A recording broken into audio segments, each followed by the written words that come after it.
I think.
Let's go. Hello, hello. Here we are.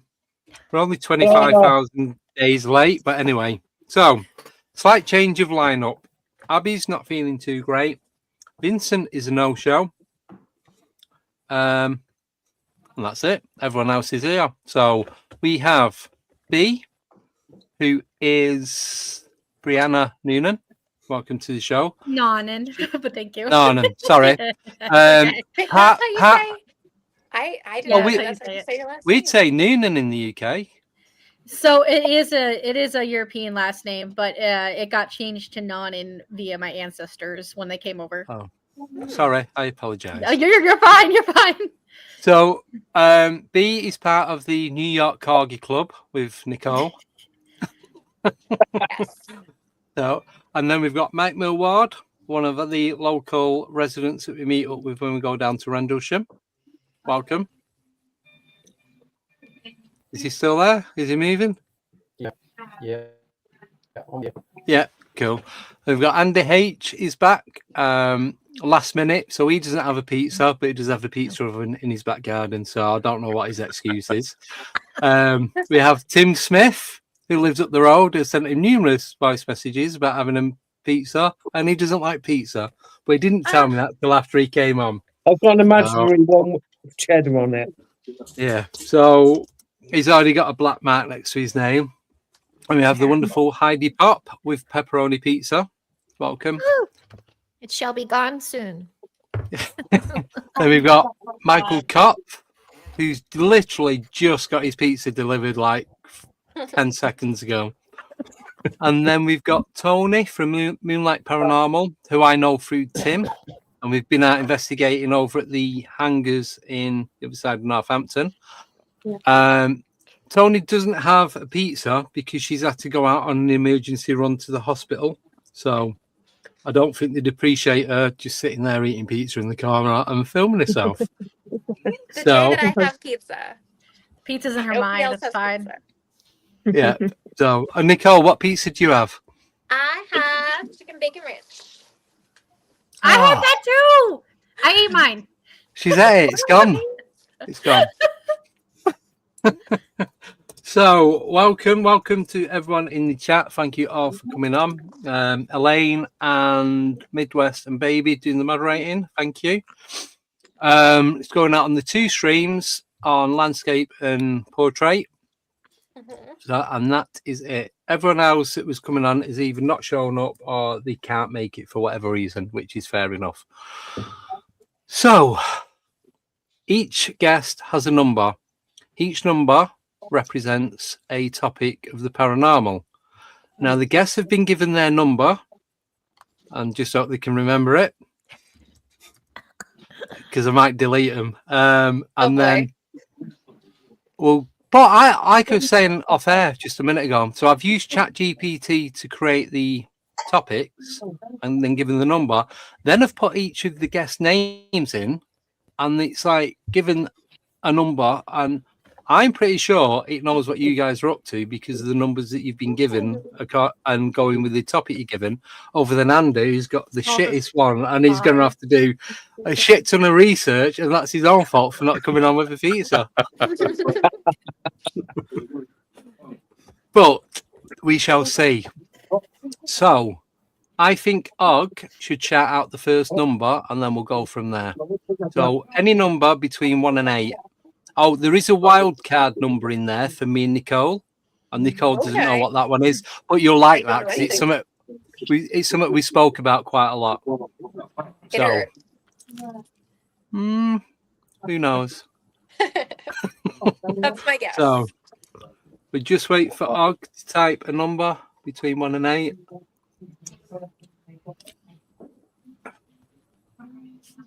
Maybe. Anytime today would be nice. Is the Jeopardy music trademarked, or can we play that on here? We can play most probably. We can have this.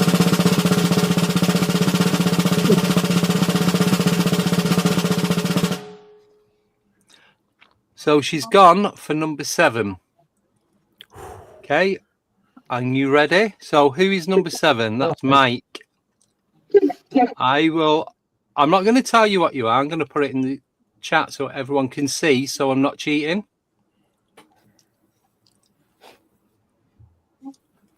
So Mike, you have got contact portals and the signals we send out. Well, I never had that one. I know. And the signals we send out. Oh my God. I don't know a great deal about contact protocols, but I'd say on the side of signals we send out, I think that all depends on how you approach things. Yeah. Now, as Andy knows, has been down to Rendlesham Forest a lot. Now, it's interesting there that the actual forest itself almost knows you after a while. If you go down there to start with, nothing will happen. Yeah. Just nothing. But once you've been down there a few times, it knows who you are. But, and this is an important thing, I discovered on entering the forest, and I mean walking out the car park, crossing the road and then going into the forest, you have to ask permission of the spirit in the forest. If you don't ask permission, it will hurt you. And I had a headache, felt like something shot me through the skull.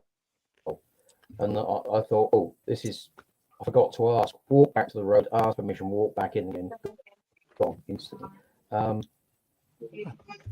I think people have discovered that if you don't go in, especially somewhere like that, with the right intentions, yeah, or the right attitude to it, it can get a bit nasty. If you go in confrontational, it will either ignore you or hurt you. Yeah. I have to people hurt. See, no one told me that when we went to Rendlesham about asking permission. No, Mike. No, Mike and Alex and Simon and everyone else that didn't bother to tell us any of this information. So what happens? Are you going to get I cursed? didn't know who you were. It didn't really know who you were. You're down there a lot, like Alex, Dave, and a few of the others. It knows who you are. You start asking permission, and it'll play to you. It will start reacting. Especially to Alex. Well, you know what it's like in there because we've had people walk past us who weren't there. Yeah. Oh yeah. We've heard people that we couldn't see, and we've seen people that we couldn't hear. So yeah, work that one out. And then when we did the experiment at the sculpture of the UFO there, that was fascinating because you were picking up one set of bits, I was picking up something else, and I was tracking something with dowsing rods, and the dog was tracking him as well. Whatever it was, we were following this round. Yeah. So it'll come to light, or it'll just ignore you. So I can't be bothered. And I think that is something that goes across a lot. If you ask permission and walk in with respect, all right, you're going to get some who are going to turn around and go, no, I don't like you, get out. Yeah. Majority of the time, you know, I've been into places, people, oh, you'll go into there. And, you know, where I'm working at the moment, there's an ex-USAF base. Yeah. And 2 or 3 ghosts in there. And I just, a bit of an idiot, but I sound like a bit of an idiot, but I talk to them. Not wrong with They're that. scared to be jazzers out of others who've been there and don't believe in them. I've seen them. Yeah. And I talk to them, and they just leave me alone. I just get on with stuff. Yeah. So, yeah. No, that. Yeah, but I've been 3, 4, 5 times now. I've never asked permission, but I've never had, touch wood, nothing bad happen. So, Is it intention? You know, like everything else, that you went in with good intentions and they know that? yeah, I just literally went in to walk about, have a chat, see what we could see, and we Are you weren't going in going. with respect?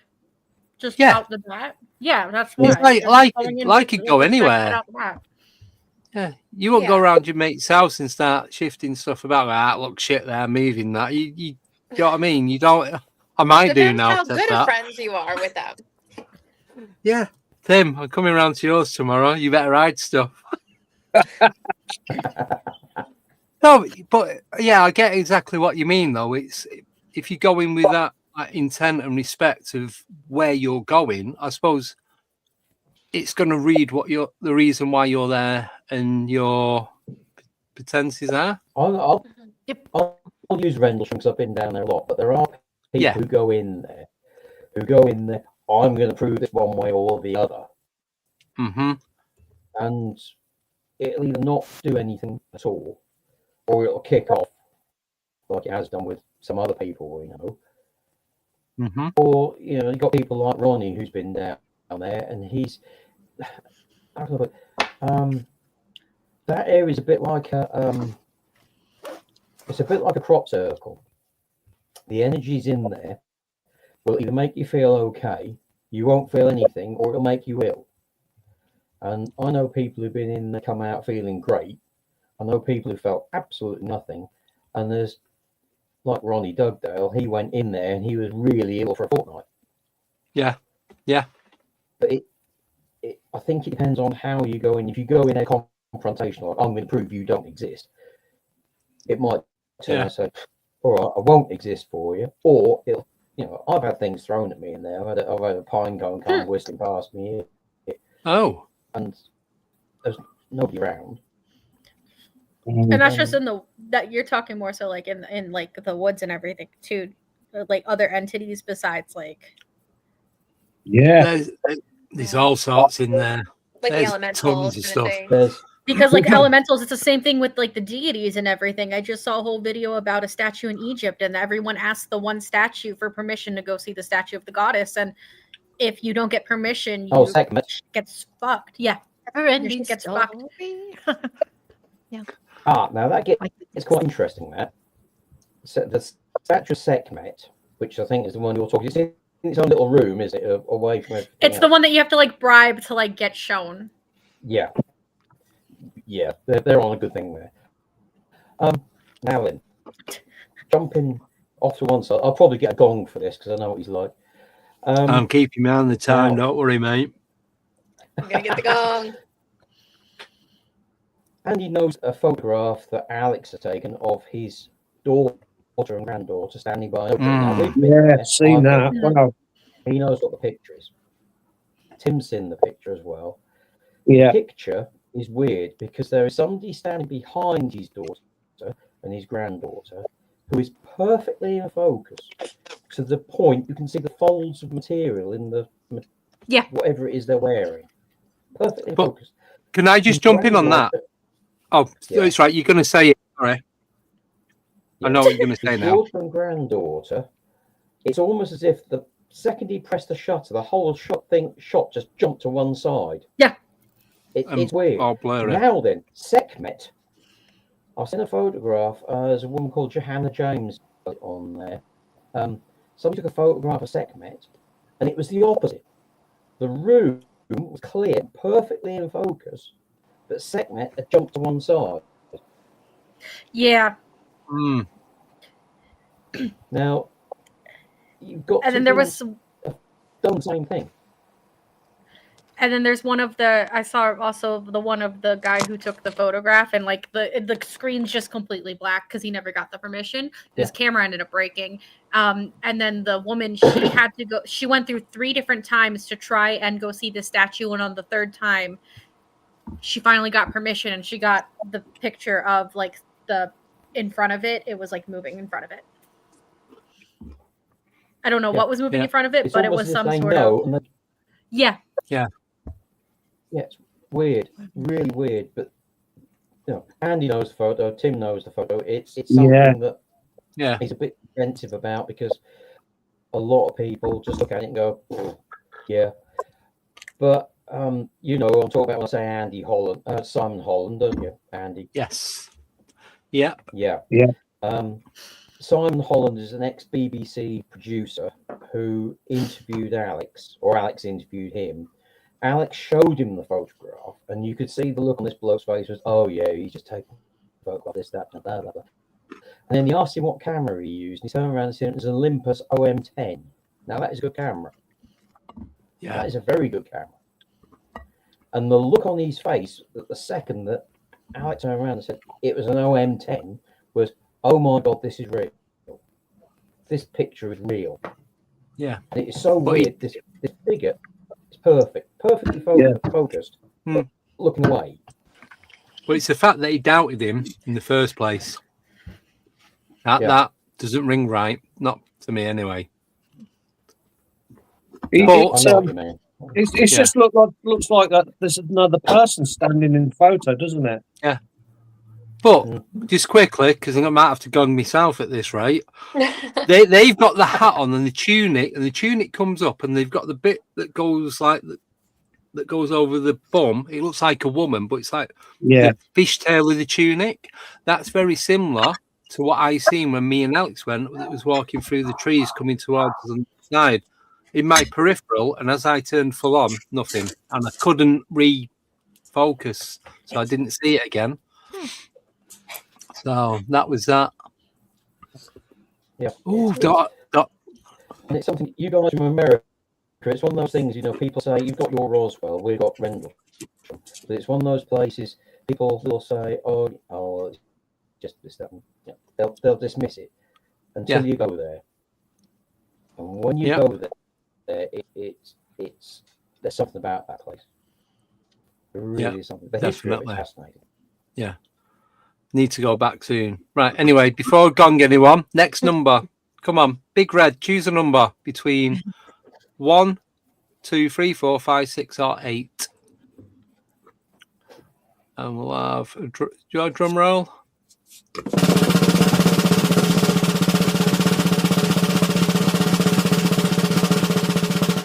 Ooh.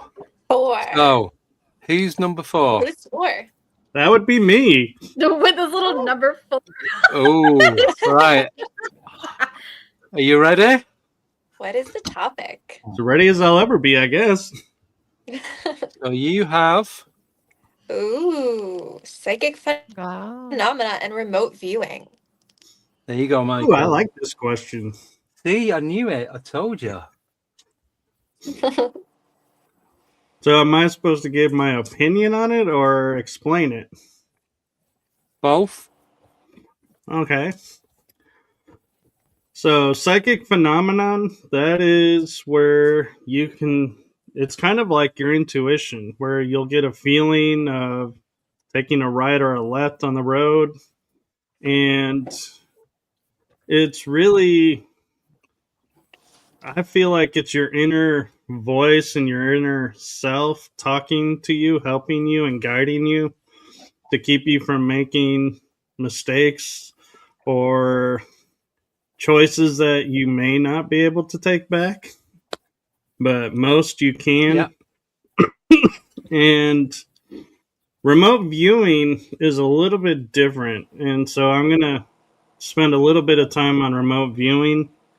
So remote viewing is where a group of people are tasked with either numbers or a word, and the image that they're supposed to remote view or location is in an envelope. And nobody has opened the envelope since it was put in.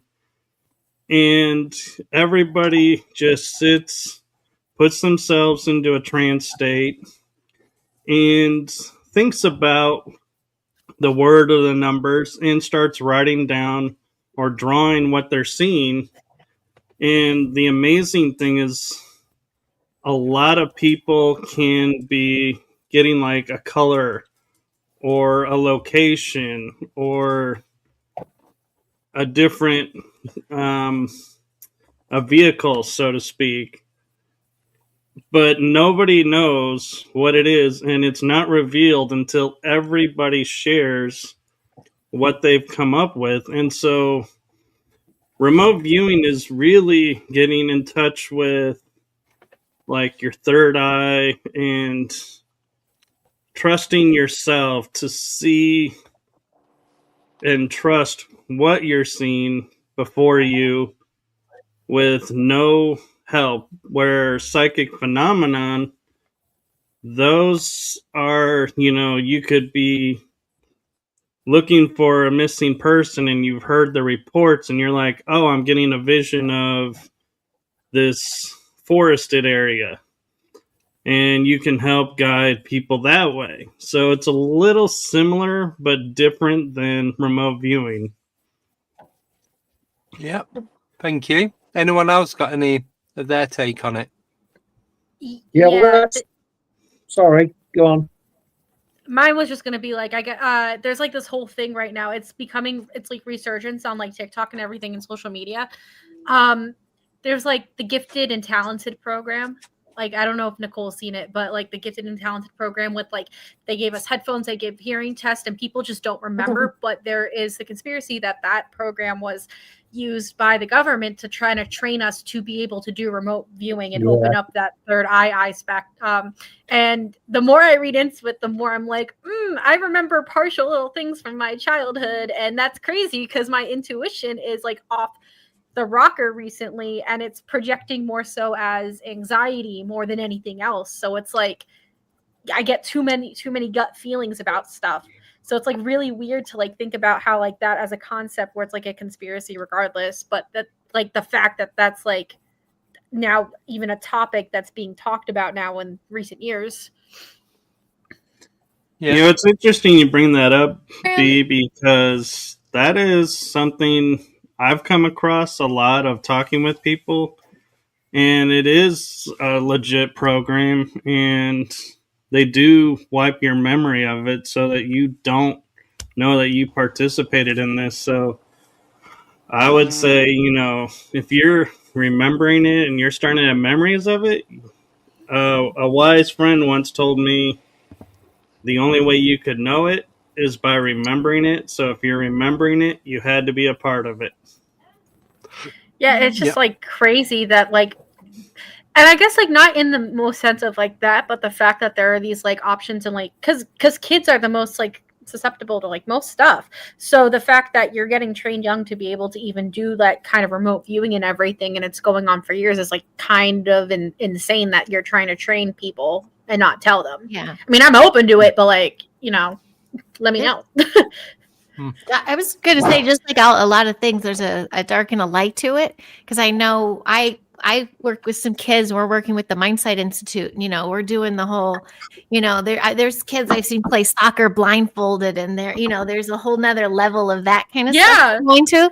But then I get really pissed when I see people, especially big old talking heads in the communities and things, that are trying to educate others, but then they target individuals or they use it to hurt people. And I'm like, oh, can't you be using this for good stuff? Like, and instead of like, it's just another weapon to hurt people. Yeah, no, there's like a negative and a positive to it, especially people are meditating and trying to open that third eye. What's like, but that's balance. There's balance with everything.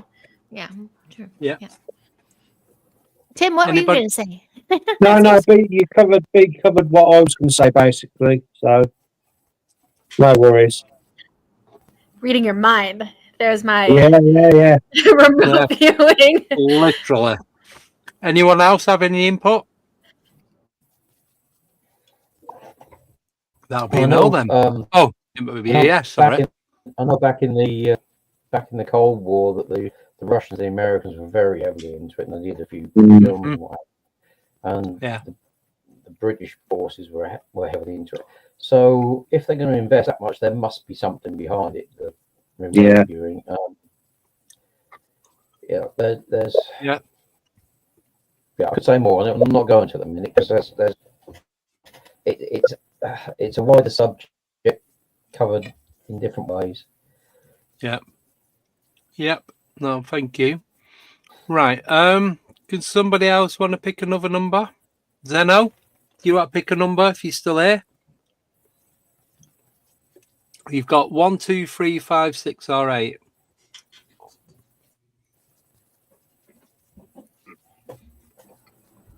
I already ate my pizza.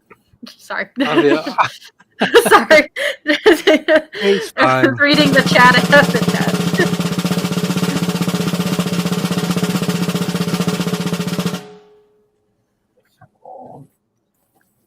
All right. See, they should be put together and they're not. They're separate, and I've got to keep twatting about. 8. But anyway. Someone said 8. 8? I don't know if that's... Baby with the laser said 8. Right. Andy, you're up. Man, yeah. Let's see what I've got. Let's see. Ooh. You're going to go, why the fuck did he ask me to come on with this? Right, 1 second. Copy, paste. Oh. What should be something I've got no experience in? We'll see. Theories and everything. Whoa. Simulation. That's a very broad topic. This Just talk about everything. Yeah, just anything and everything. That's not a loaded question.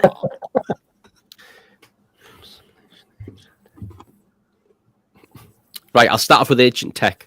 I think that'll be the easiest route in. So I think B and Mike were on about earlier about the stuff in Egypt. So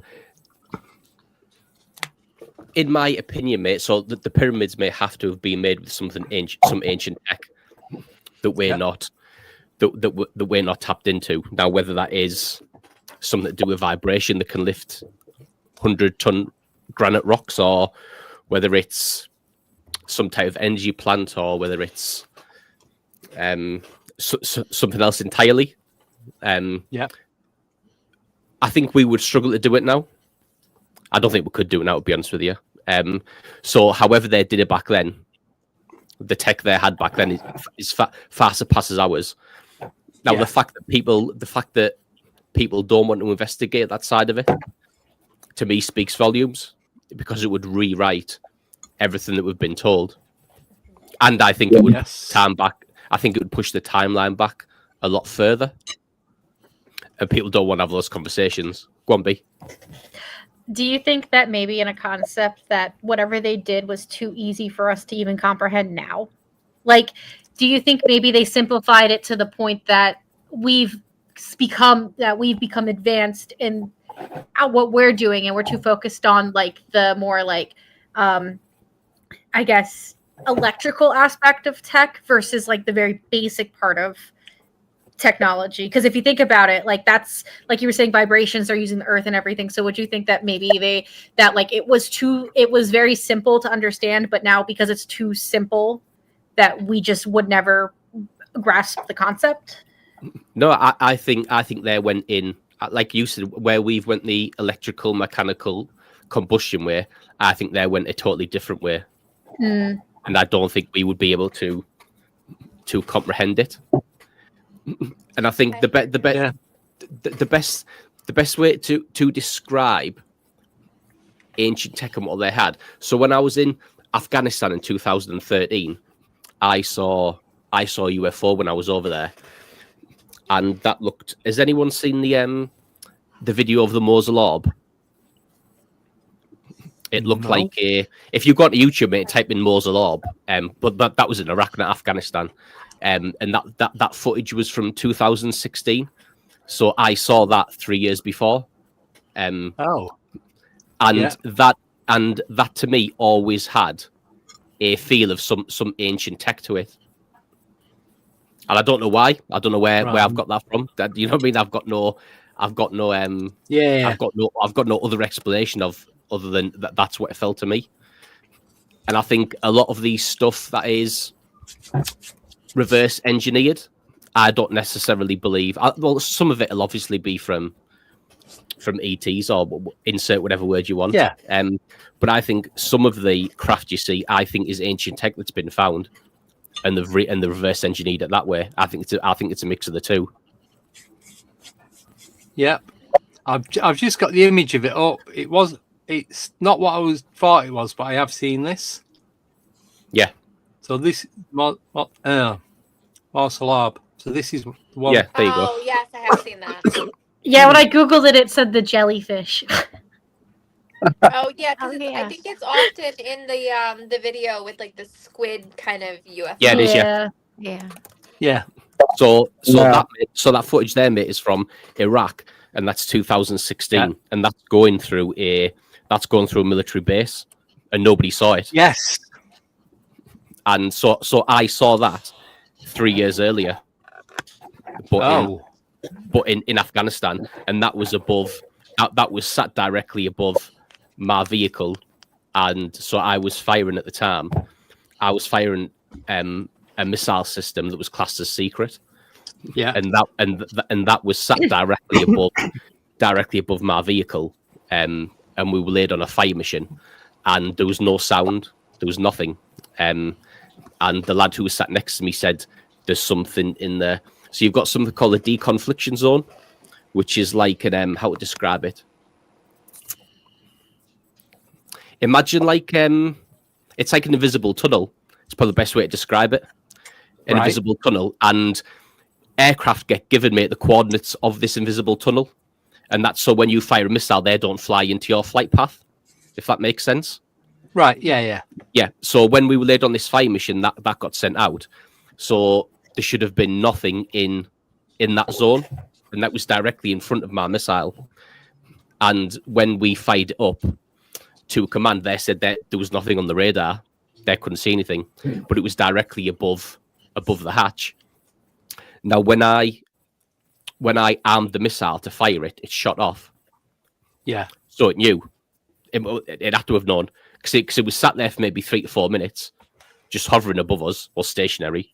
Yeah. And then as soon as I plugged the missile into arm it, it then shot off. So it obviously knew that the missile was armed, and that's why it took off. Ooh. And that had a feel of that. That had more of a feel of an ancient tech to me. I don't know why. I don't know where I've got that from. That is purely just a feeling that I've always had about it, more so than. To be fair, mate, that felt more ancient tech, but it didn't feel like it was ours. If that makes sense. Yeah. Ancient tech, but from. Yeah, I get what you mean. It's like Tartaria. Yeah, something like that, mate. Like it was ancient tech, but it didn't belong to us. Yeah. As in, it wasn't reverse engineered. That's what I meant. Yeah. It was what they've developed. Yeah. And their ancient tech's better than our normal tech, updated tech. Yeah. By decades. Yeah. There you go. I said by decades. Millenniums. I was going to say, mate, centuries. Yeah, it's got to be. It's got to be though, hasn't it? Like the speed it went, mate. The speed it took off. You wouldn't be able to. If you were a human, mate, inside it, you wouldn't be able to survive. Yeah. Do you think there's anyone inside it, or do you reckon it'd be work like a drone? You know what, mate? I've always said there was nothing inside it, but that's only because I'm looking at it with a human brain. And there's nothing like we couldn't survive inside it. Do you know what I mean? That like the speed it took off. Yeah. Like I think like the maximum you can do, mate, a fighter jet's like maybe 10 Gs. This thing there must have been. I wouldn't even know like how fast it took off. Well, it was faster than It was faster than the missile I was firing. Did it like come down? You know what? But I don't know where it come from because Like- we were busy doing stuff. So imagine directly above me was like a hatch. So that hatch was open, and it was another guy who said to me, "What on earth's that?" And when I looked up, then I could see it above the hatch, but nobody saw it coming because it didn't make a noise. So nobody actually knew where it came from, like whether it came from left, right, there. up, down. It just It's appeared, just there. yeah, and it made no noise. So what Like, do you that's the reckon? Oh, sorry, I was just going to say because I will forget. What do you think the chances of it being like organic material, Ooh, Hmm. like That's the a good one. the object itself is a living, some sort of like biotech? it could have been it. It could have been. It was just there was nothing. It looked like a massive ball bearing. Yeah, Like there was nothing on it. No rivets, no lines, no panels.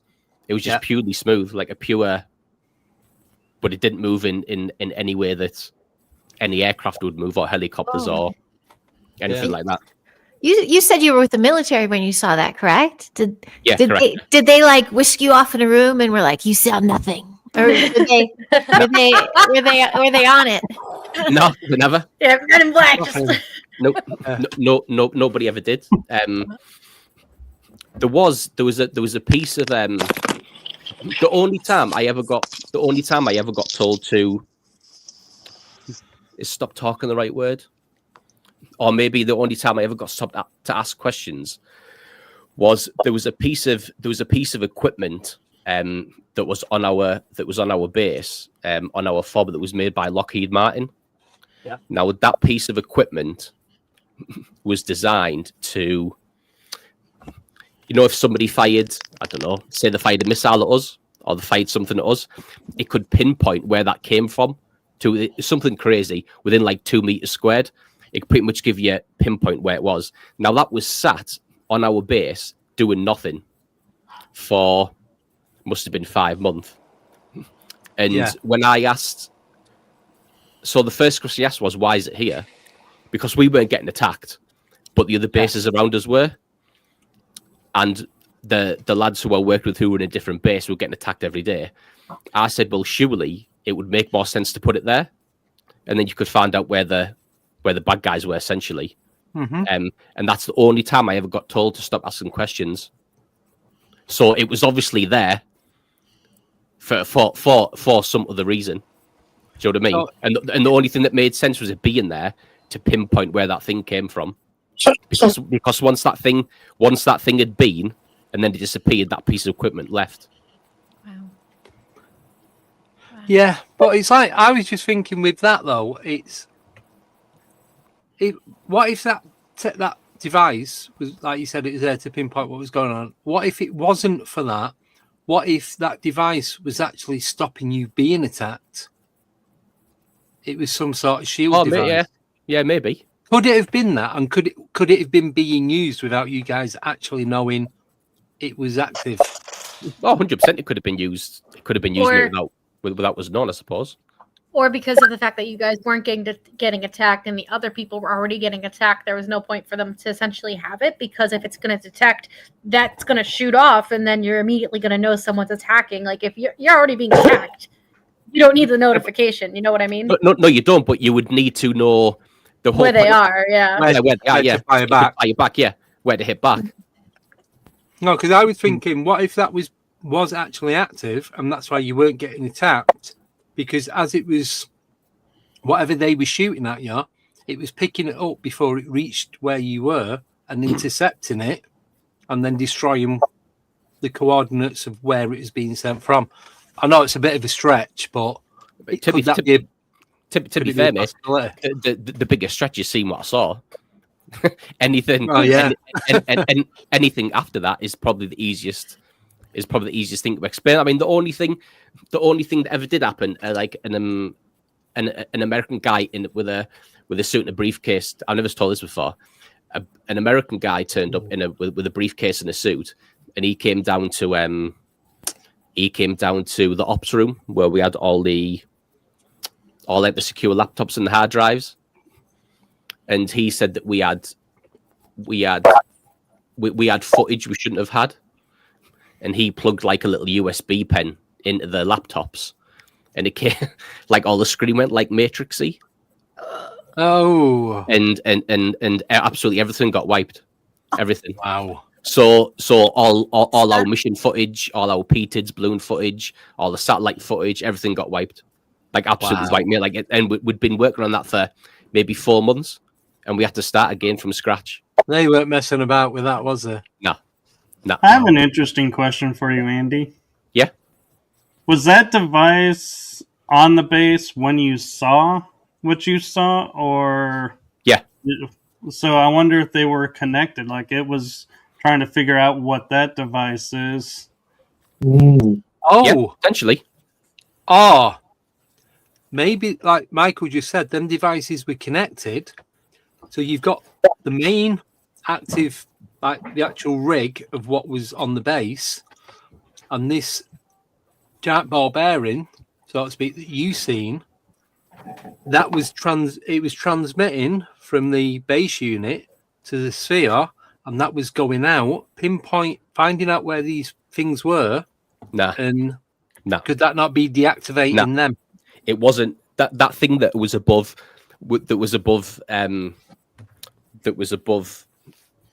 my launcher was nothing to do with us. Right. Absolutely nothing. And I suppose if it was, I would have seen it more than once. Yeah. Yeah. Yeah. You would think if it was connected to what you've just said there, you would see it all the time. And if it was something to do with protecting us, that wouldn't be hidden. And I suppose with having clearance to work on secret projects, because that missile was secret at the time, we would have been told about it. Yeah. For the purpose of, because I can imagine if we did own it, it would have been extremely expensive. So they wouldn't want me hitting one with a missile. So it would have been in terms of, if you see this, this is ours type thing. Don't fire at it. Yeah. Yeah. Yeah. I'd almost be curious to know if the box saw what you saw. To be fair, Mike, it wouldn't have. So as soon as I armed the missile, that's when the camera would turn on, and that's when it took off. Is that a coincidence as well? You know, it knew the camera would turn on, and then it took off. Right. I'm meaning the strange box at the base. Oh, the device that detected when things were being fired, you mean? Right. Maybe. But all of it it's too. I don't believe in coincidences anymore. Just from doing this, No. It's too coincidental for it to be anything other than what you've just said. It never had the feel of like I said, it always had the feel of, and I don't know where I got this from. It always had a feeling of ancient tech, and it always had a feeling like it was information gathering. It never had the feel of it never had the feel of anything. Not a threat. No, yeah, it never ever felt like a threat. I don't know why, but seeing it didn't make me scared. I didn't, you know what I mean? I didn't feel, and even the other guy, like it didn't feel like it was ever a threat to us. Do you know what I mean? Yeah. That's telling. And what's interesting is being that you said you saw it in Afghanistan. That is near the border of the old Tartaria before it disappeared from maps. So it could be Tartarian. Definitely wasn't anything we had, mate. I guarantee you. Yeah. Who knows? Do you think we'll ever know? Probably not. No. If we do, people will be too busy watching TikTok. They won't pay attention. Yeah. Unless they start dancing with the tech, and then Yeah. everyone will be interested. Yes. Do the blog. Right. Sorry, Right. I'm still looking at the photo of the UFO. I know, but I've seen, like you were saying, I've had a metallic ball observe me over 2 days when I lived in Milton Keynes. I've seen that the silver ball sphere shoot across the sky. The sky's opened like a zip. It's gone through and then it's closed behind it. like it was never there. I've seen like coloured, or that there's a colour or light being emitted from him on the ground at Rendlesham in the sky going through the bushes. So you would see so in the mountains, mate. So where our FOB was, you could see the mountains. You could see a mountain range, and certain points, mate, on the night time, you could see strange coloured lights in the mountains. Yeah, that were like purple, red, green. Yeah, you're saying. I was talking about that before you jumped in earlier. Yes, and so when I mine was a triangle. Yeah, so when and obviously they were that far away, you could make out the color and it was an orb, but I wouldn't know if it was the same thing I saw above me because it was too far away. But when I first flew into Afghanistan, I was in like Camp Bastion, or Camp Leatherneck was the American side of it. I was there for like 5 days before I flew out to where I was staying, and I went to get some stuff tailored, mate. I think I went to get maybe like my jungle hat and a shirt or something tailored before I flew out. And then there was local, like a lot of the local Afghans had shops on the camp just to earn money for the families and things. And I went in there to get my stuff tailored. And I was sat waiting, and for whatever reason, he started talking to me about those lights. And he said to stay away from the purple ones. Oh. So he said, if you follow the purple ones, they'll take you in the mountains and you'll never be seen again, or you'll get lost. Oop, good thing I didn't open my window. Yeah. Told you I'm going to get plucked. Don't want to. Yep.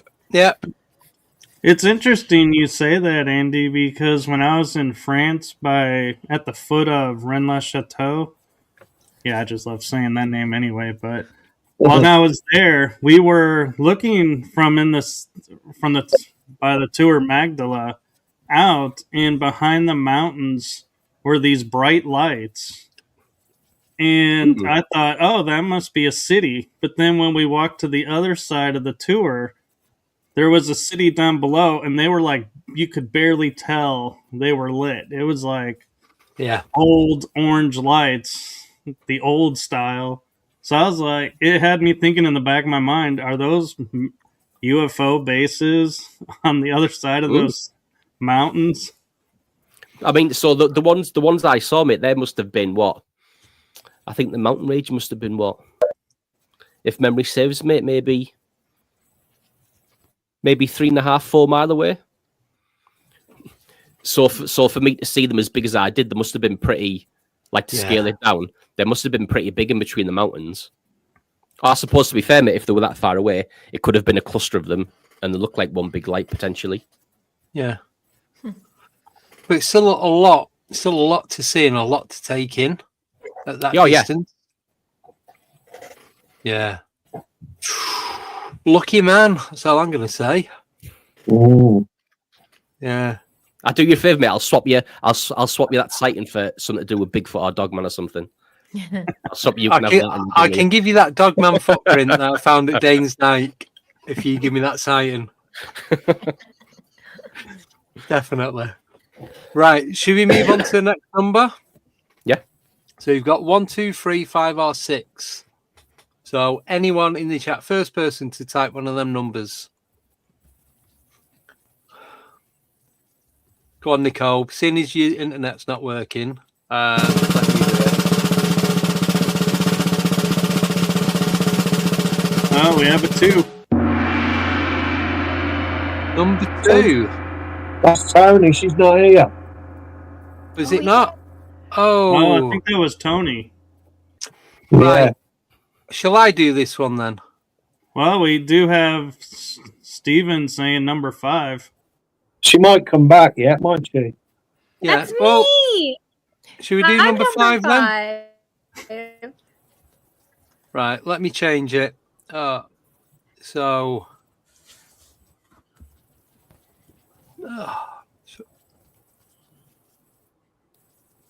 number 5 for B, and you have hauntings, residual energies, and poltergeist. goodness. ya. I love this Absolute so fix. much. One Oh, absolute no, fix. fix. I told you. So there's so much, like, especially because I work with like antiques. I work in an 1800s house, 1700s technically. Hi, Nicole. Hi, just in time. Okay, Perfect so timing. especially because working with Nicole, so quick little fun story. I met Nicole because her and Lisa randomly walked up to my job in the middle of an event day and was like, "Can we come look at the house?" And I'm like, "Okay, cool." And then they asked me, they're like, "Do you have any like activity in here?" And I'm like, "Oh boy, this is great. I have so much to tell you." I've heard walking. There's been a giant black mass that kind of looks like a cat that's run across the rooms before. There's been apparitions and just everything, and it's residual. It's like there's these multiple things that are going through like different walks of their daily basis. And we just found out recently. So our residential ghost is Henry. He's a 1920s socialite who haunts the B&B. The rumor was that he had a speakeasy on the property. Come to find out recently, we're trying to figure out who the heck is up in this one room. And we're like, oh, it's Isabella, thinking it's like the namesake of the house, like his wife. It's not. It is Henry's wife, who passed away, unfortunately, in her 80s and passed away with dementia. So she's going through her walks of life, just going back and forth. And she has this thing where the door has to be open for an energy flow. Oh. Because if it's not open, she cannot leave the room. She cannot do her daily walk. So her walk is from the one room down the stairs across to the other house. And she's following it in a circle and a cycle. As far as the thing is that she had porcelain dolls in one of the rooms, so that's why it was the most haunted, in my opinion, because you get the most activity in there, because the hours you would go in are the hours that she would be with the porcelain dolls. And then on top of that, you have, especially working in a bed and breakfast, it's not just what's like antiques and stuff that you bring in to display everything. You're getting things from like everyone that's walking through that door. Mm-hmm. So like someone could have like their dead mother's ring or like something like that, and it just comes with them, and it's like they all congregate because it's a weird spiritual access portal point, to the point where now they've been here, they have the access to come in and out as wanted. So it's not even just residual at this point, it's they're making the decision to come stop and stay somewhere. And it's literally like insane. And the amount of people that come in, and they name all the people that like have been in the house. They name the people that I know of are here with me. And the fact that even during one of our investigations, I get told they see an old Italian woman who's never made an appearance. Plot twist, it's my great grandmother. So that was fun. She was like, nope, do not do this. And she threw a hissy fit later on that night. Wow. Shout out, because Brianna's location. Are we saying the name? I'm gonna keep it private because I'm keeping. Okay. I know my name is on here, but I'm trying to like keep it for us. No, we're good. But everyone else can find out after. Yeah, Brianna's location where she works is one of my favorite places to investigate. Every time we go in, there's so much activity. You get like another layer of what's going on there, and the energy there has such a connection with the people who work there that they play It's Doja me, Cat. unfortunately. Yeah, they. Oh my god, Play what? they love Doja Cat, Sabrina Carpenter. It's music. So part of it is the back dining area is the music room. We have a big, beautiful grand piano. That was considered their music room. And to come to find out, like, we would sit there. Nicole, I don't know if you popped in at some point during the live stream we did on Halloween, but we were playing 1920s music, and we were taking recommendations and suggestions. And it's not only people from that era. We had someone from a guest who was staying, and you just hear distinctly through Phasma Box. What was it? It was what was it? It was like rock something. It was like something rock. I can't remember. It was like new wave rock or something. So we found the playlist and played it. And I don't know if anyone's ever seen the EMF readers before. It was our EMF readers, instead of just going up and down to like answer yes, no questions, the way that our EMF reader ends up going, it plays along to the music. And that's like, I'll be across the room, EMF readers across the room, and it picks and chooses where it wants to be. For the most part, it does bother me while I'm downstairs. And that's a lot of, I mentioned earlier, the anxiety and the intuition. I've been told by multiple people at this point, they're trying to get my attention, try to talk to them. They don't tell me what for. They just like bothering me. And it's nothing in like a mean, like they like messing. They like messing around. I never think of it as anything like negative other than the fact that they just are like, ha, we're going to scare you. That's it. Wow. Black mask, I don't know. I got a curious question. You said she doesn't like it when the door is closed because she can't walk around. What does she do when the door is closed? If the door is closed, she will open it. So I do. So fun fact, I am an esthetician and I do facial services at the establishment too. We were in, actually, Nicole's seen the video, but we were in the middle of a facial service, and all of a sudden I asked my coworker to bring something up to me before she left. She brought it, closed the door, no issue. Halfway through the facial, the door just knob turns, opens, and I go to take a video to show, actually sent to Nicole, about what happened, and my whole screen, you ever seen like radiation on a camera, like does like this weird like sepia tone almost, Right. Yeah. As I was filming that, my whole camera, my video just completely went sepia, glitched out and everything. And my guest was like, what just happened? And I was like, oh, it's fine. The door just opened.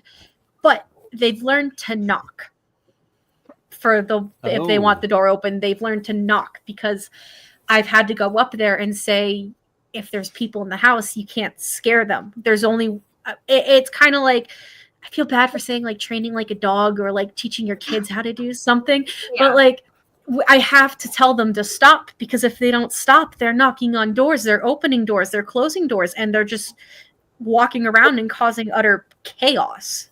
Even me, I was trying to record something earlier to promote this. I was trying to record like a get ready with me, and my phone just completely had so many issues. My phone dies constantly. My phone goes missing. They take stuff. That's why I'm like, you guys can mess with me. You cannot mess with any clientele, because I can't have someone running screaming out of the house. Unless they're a paranormal investigator. If they're a paranormal, run screaming. No, You shouldn't be screaming. I will say the one time, the one time I did scream, which I'm really surprised it's never happened with everyone coming over.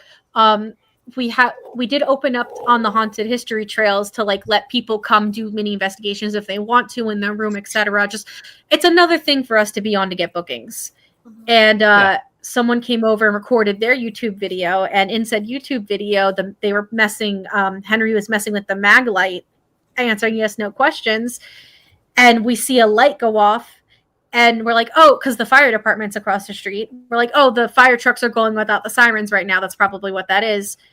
No, it answers yes. And our antique lamp that you have to click to turn on, it just flashes on. And I'm like, oh, okay, this is great. I'm going to throw up now. That's great. Wow. Andy, we'll add it to your list when you come back over to the US. Yes. And it's more like you just got to talk to them and like be like, not right now. I've learned that after dealing with all of this. You got to like lay out your boundaries. Yeah, like they're allowed in the kit, like, because I also live where I work. That's partially why I'm not saying the name. But like, they are bound to the kitchen area, which in doing so sets my camera off at 3:00 in the morning. And drives your dog crazy. Drive my dog insane. How many are there? How many spirits do you think? You know. So out of the top of my head, it's Henry, Gladys, my grandpa, my great-grandmother, and then another family member of the namesake of the house, which we found out last time with the gun. Mm-hmm. And there's a child. Isabella, but there's also and you had the kid that drowned. the kid. I think that one came in with someone. Maybe. And was then very there's also strong. yeah, but there is also a residual actual energy of my boss's kid. Not like a spirit or anything, just his aura. I think the second investigation we did right before they came over, we were watching him, and he's running in circles around the dining room in the main hallway. He leaves, goes home, or the day before, I'm sorry, we had a sleepover. So he slept over. And then the next day is the overnight investigation, and I'm sitting there in the dining room, and this is also when I got hit with that spiritual door. After that happened, I see this about the same size as my boss's kid, just gold outline with like a purple kind of hue around it. And it was more transparent in just the outline, just running in circles and going around the dining area. So it wasn't even like a spirit. It was residual from him, his energy just being in the house for whatever reason. It attracts. And like these places attracts, especially where we are that's what I was saying earlier, for whatever reason, this area just attracts so much. Yeah. Definitely. I think it has a lot to do with like the stone and the water, and we're right next to the river. And all the historic events. It's flowing. It's constantly flowing energy, isn't it? Mm-hmm. Yes. Yep. Because even I live in an apartment down the road from where I am. I've had a mug flown at me. And the same type of aspect happened where my friend was asleep on the couch. I got up, went to the bathroom, walked out of the bathroom, and saw something standing in front of me. I said, "Oh, sorry, Jerry. I didn't realize you needed to use the bathroom. Here you go." Next thing I know, like the thing is still standing in front of me, and I just hear from the couch. And then as it disappears, it's a blue outline of my friend's figure. Wow. Whoa. Oh, nightmares. insane. Nightmare fuels. There's too many stories. Which also was on haunted land, unfortunately. Oh, wow. Yeah. Yeah, Well, so you've all got of quite a lot. America is Indian burial grounds, so Whoa. Yeah, pretty much. pretty much. Yeah. Holy Wow. smokes. That's a lot going on. And do you know Oh, yeah. what? Guarantee if I went there, nothing would happen. Ups. Honestly, It really depends. It absolutely depends on the nothing. day, the year. You know what I'm saying? Like it depends on like everything that's going on. Halloween was bonkers for us, but then even when they come, I think it's because it's the dead season and nobody's coming to like do anything. Yeah. So I think when they come during the dead season, it's like party time. No one's here. They know. Yeah. Yep. Right. Should we move on to the next one? Thank you for that, B. You're welcome. Who wants to pick the next number? We've got 1, 2, 3, or 6.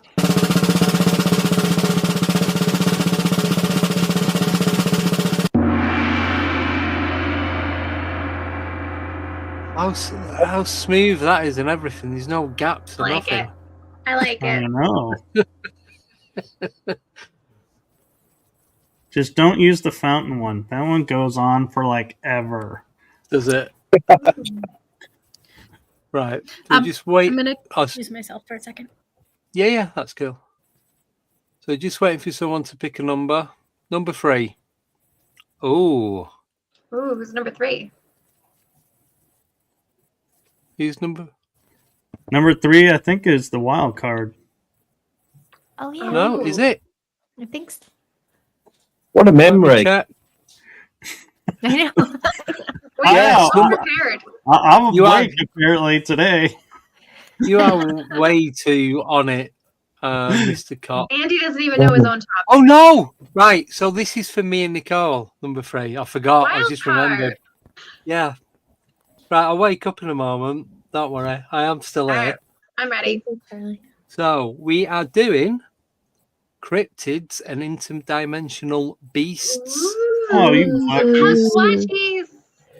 I thought it said It's interdimensional. beings. Didn't realise it said beast. So go on. Do you I want to like start? Oh, cheers, Rob. So where do we want to start? Which cryptid or international beast? Mothman. because Mothman. it's my favorite. Yeah, I really want to see Mothman, but it's like a harbinger of death. So I don't want to see Mothman, but I want to see Mothman. No, see, this is the thing, right? So is it a harbinger of death, or does it turn up to go, look, shit's gonna go down, you need to start looking at nuts and bolts and start fixing things?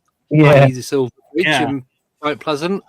Was it that? And it was like hanging about going, well, there's no maintenance guys here. You're gonna get a big shitty surprise if you don't sort it out. And it is Christmas, and you're not going to be impressed, and there's going to be a lot of cleaning up, basically. A warning. And nothing was done. But would people consider it a harbinger of death if nothing happened? Like, if you were warned by Mothman and then nothing happens because you fixed it, Mothman wouldn't have that reputation. No, it'd be like a guardian angel, because apparently, I don't know how true this is, so don't hold me to it. I have seen it on a few different things. There was a flying humanoid type of cryptid seen just before 9/11. I haven't heard that one, and I've gone down every 9/11 conspiracy. And a couple of UFOs. I think it was like 2-3 weeks before. It wasn't like a couple of hours. It was a little bit, but there's supposedly, that's why I said don't hold me to it, because it was on the internet and you can write anything on there, as we know, because we do. But going back to like West Virginia, it was hanging about on the Silver Bridge. People kept seeing it. You had all the stuff going on with Indrid Cold. You had the phone calls, the tapping, the reporters, the men in black. Everyone was turning up. There's just loads of stuff going on all at once. And then this was like the last bit that was happening. There's a lot of warnings going on. Like these news reporters, can't remember the woman's name. People, the men in black would turn up into the office on the high street and say, yeah, don't talk about that. Don't say this. There's people cutting across, these men in black were cutting across these muddy fields where it's been raining for days. And they turn up at the door and they've got the shiniest, most polished shoes on you've ever seen. They should have been caked in mud and there's nothing on them. There's too much that didn't make sense. And then this thing, like I said, going back to the Mothman, it was seen on the roof, on the bridge. But then the first official or witness statement was at the TNT factory on the big like concrete domes for the ammunition storage. And then apparently it chased two couples that had gone like doing teenage stuff in the cars and what have you. I'm trying to be careful with my words. And apparently I'm getting demonetized. Apparently it was flying alongside him and he was doing 90 miles an hour. Right? So this is what were they doing? What were they doing in the car at 90 miles an hour? I don't think they was doing that 90 miles an hour. That is very dangerous. Fornicating. Illegally driving the come on. I don't know what we're talking about. In the 1950s, were there your average road car, could it do 90 miles an hour? Oh, absolutely not. Yeah. I didn't think so. In the 50s? If you tweaked it downhill with the wind behind you, not that he's tied to a jet. But apparently he was doing 90 miles an hour to get away from this Mothman. So there's a lot of stuff going on, but they think that there's more than one.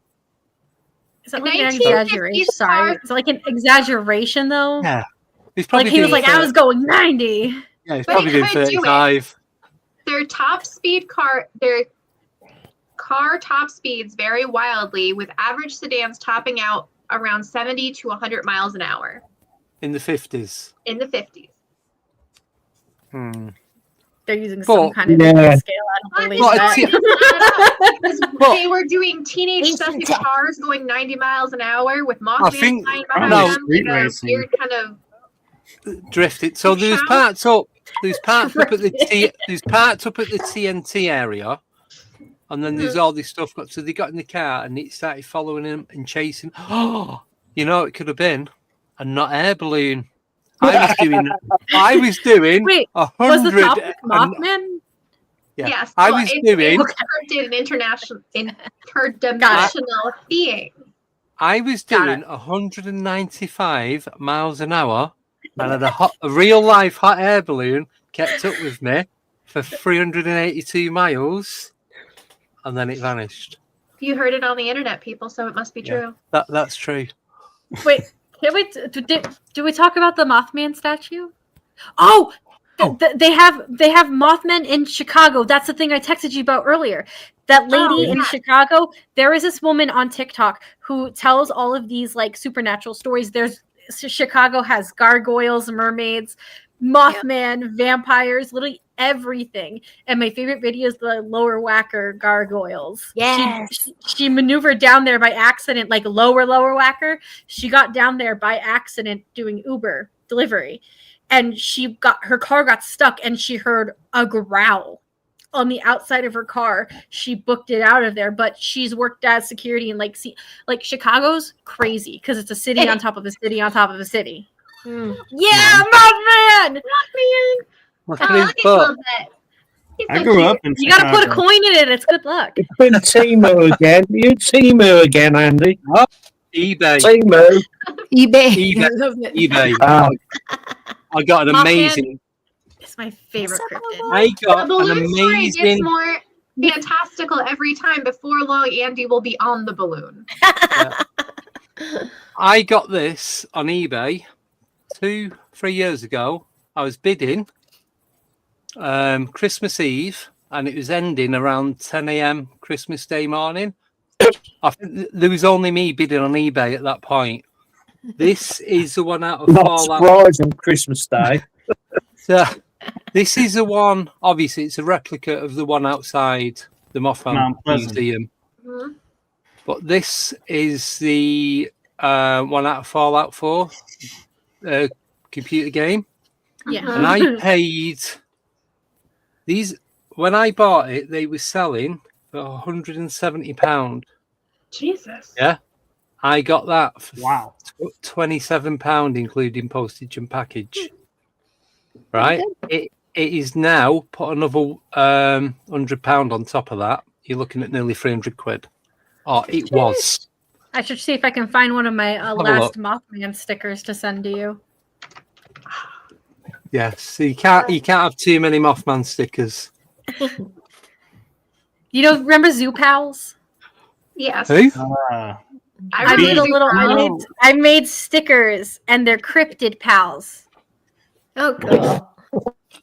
So I don't know if y'all know, but Mothman has been sighted in Texas, Chicago, Mount Pleasant. Yes. He gets around. If you speak to Lon Strickler, he does a lot of the flying humanoid stuff in Chicago. And I never want to go there.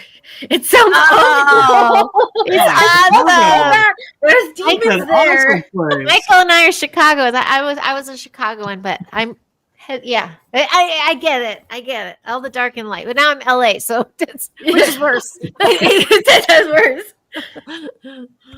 oh, I'm gonna go to Chicago to see the gargoyles. Let's The what? you know what? Let's go to The Chicago. I'll architecture's send you. amazing. You can go into the post office from that lady's story and tell me what you feel. I'm not All right. going in any I'll buildings. FaceTime you.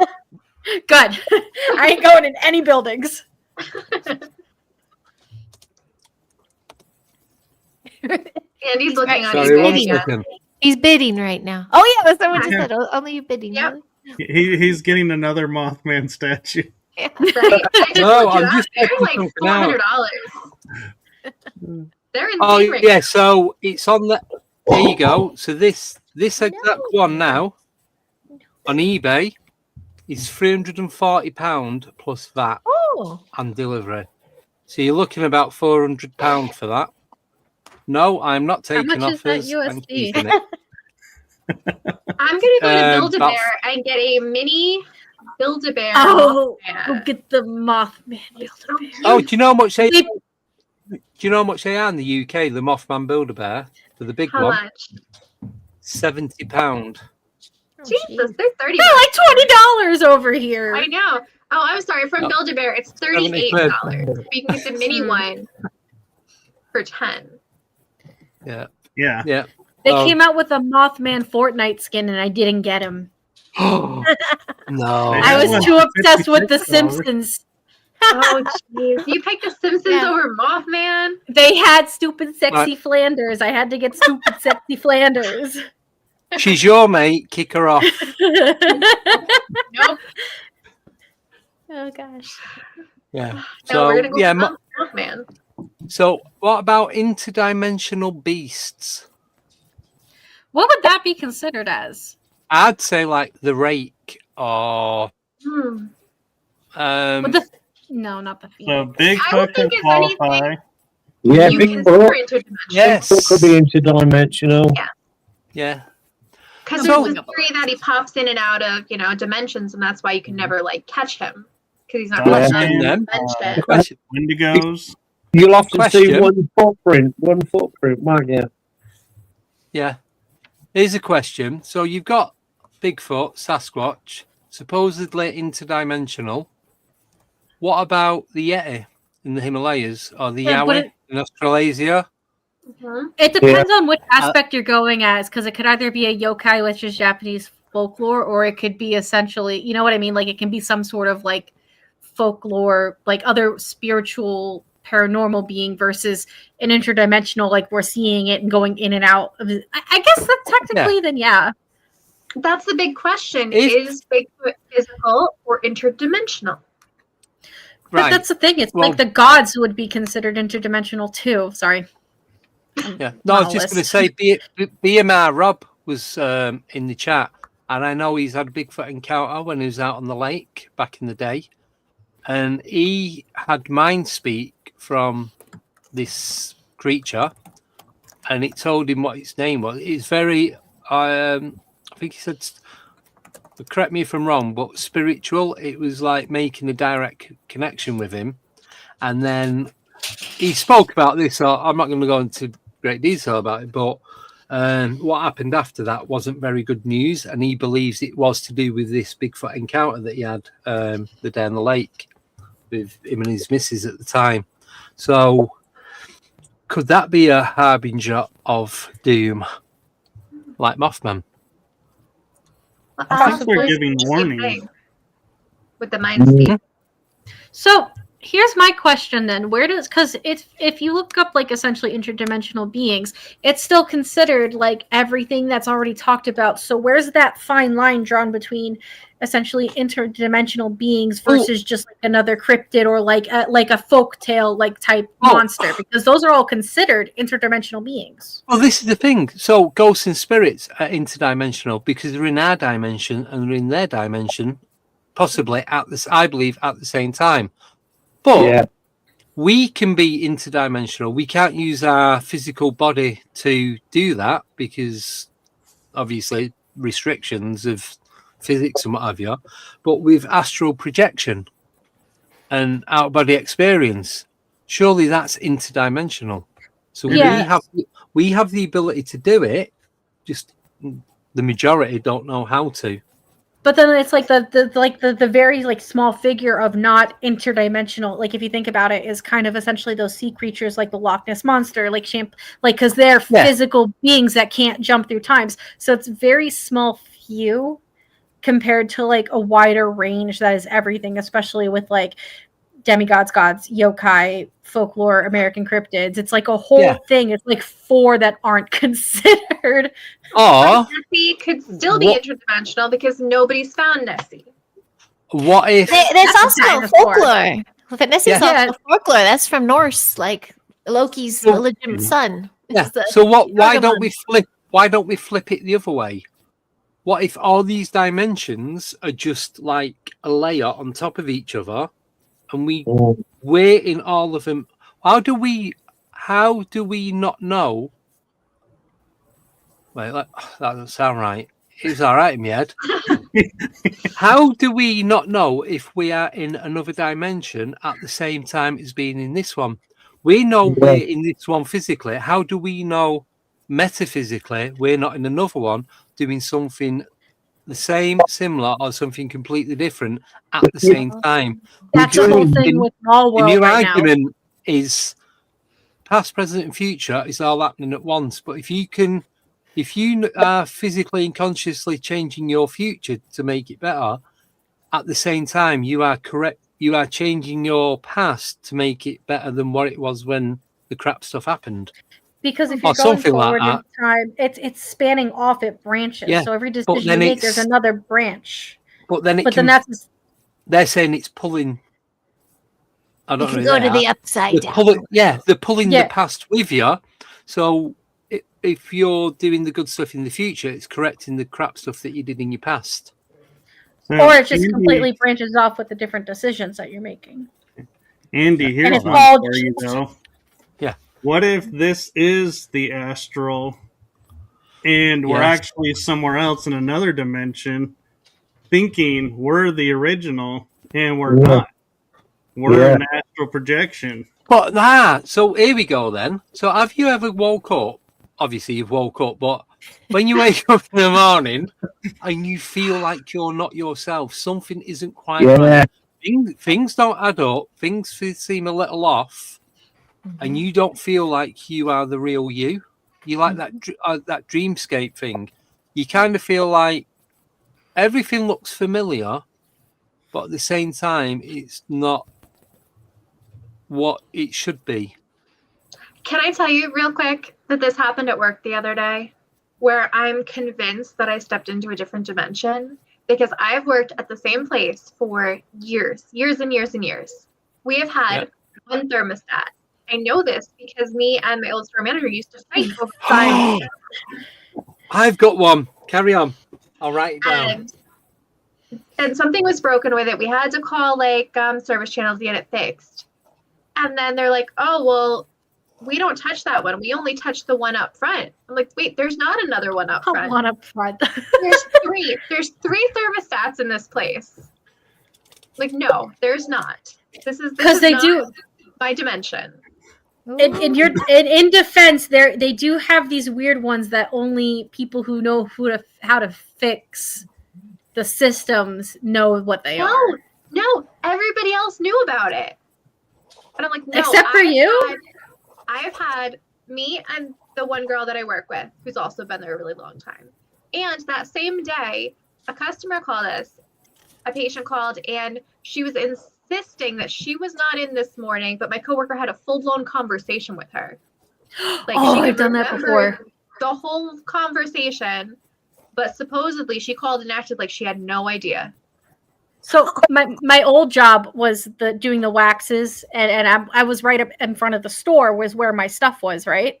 So I see everyone come in, and I see one of my managers come in. I go full on, say like, "Oh, hey, how's it going? Good morning." And she's like, "Hey, she ignores me and walks to the back room, and I'm like, "Oh, she must be in a mood."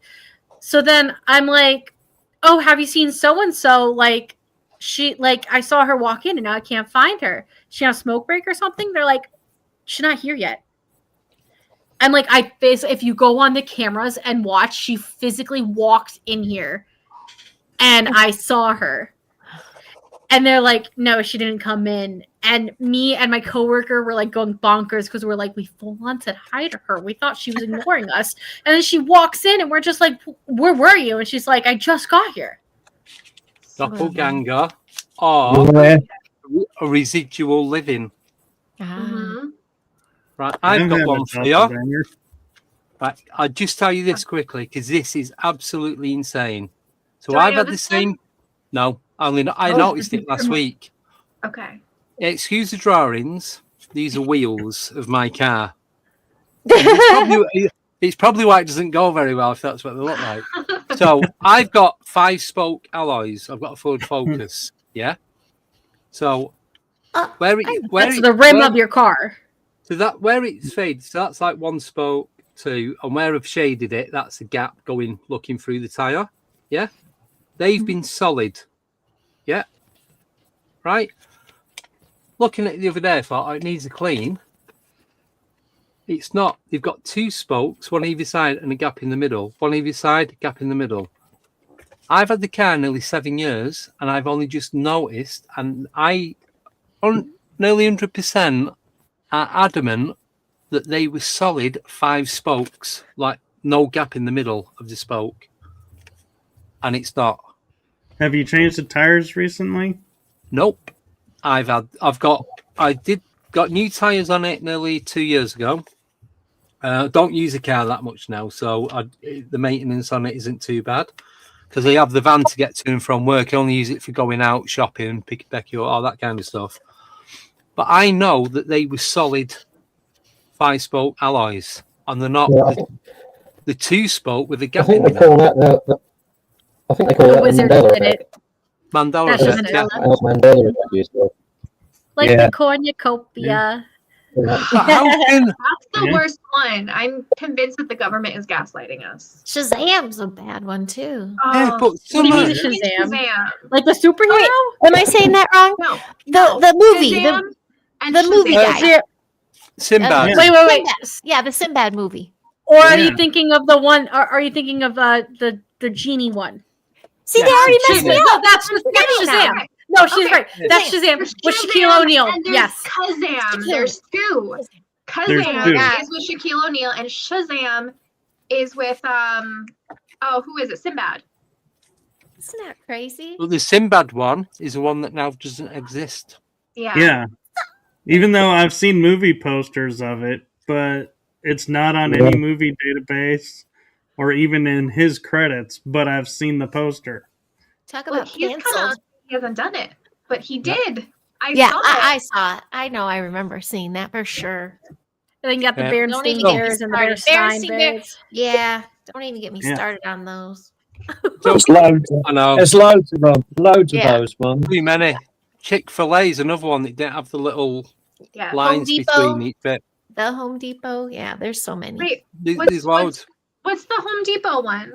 Well, I remember the Home Depot, and there's Home Depot. There was that, but I remember when it came out. I mean, we're talking, wasn't that the 90s or early 2000s? I think was Home Depot. I don't know. My husband's all mad about the Home Depot one. Tin Man. Pardon? The Tin Man in Yellow Brick Road. In the Wizard of Oz. Yeah, Wizard of Oz. Yeah. He had a patch where his heart was because he hadn't got a heart, had he? Yeah. He had the little door. But now he hasn't. He hasn't now when you watch the film. No. The little hatch? Yeah, straight up.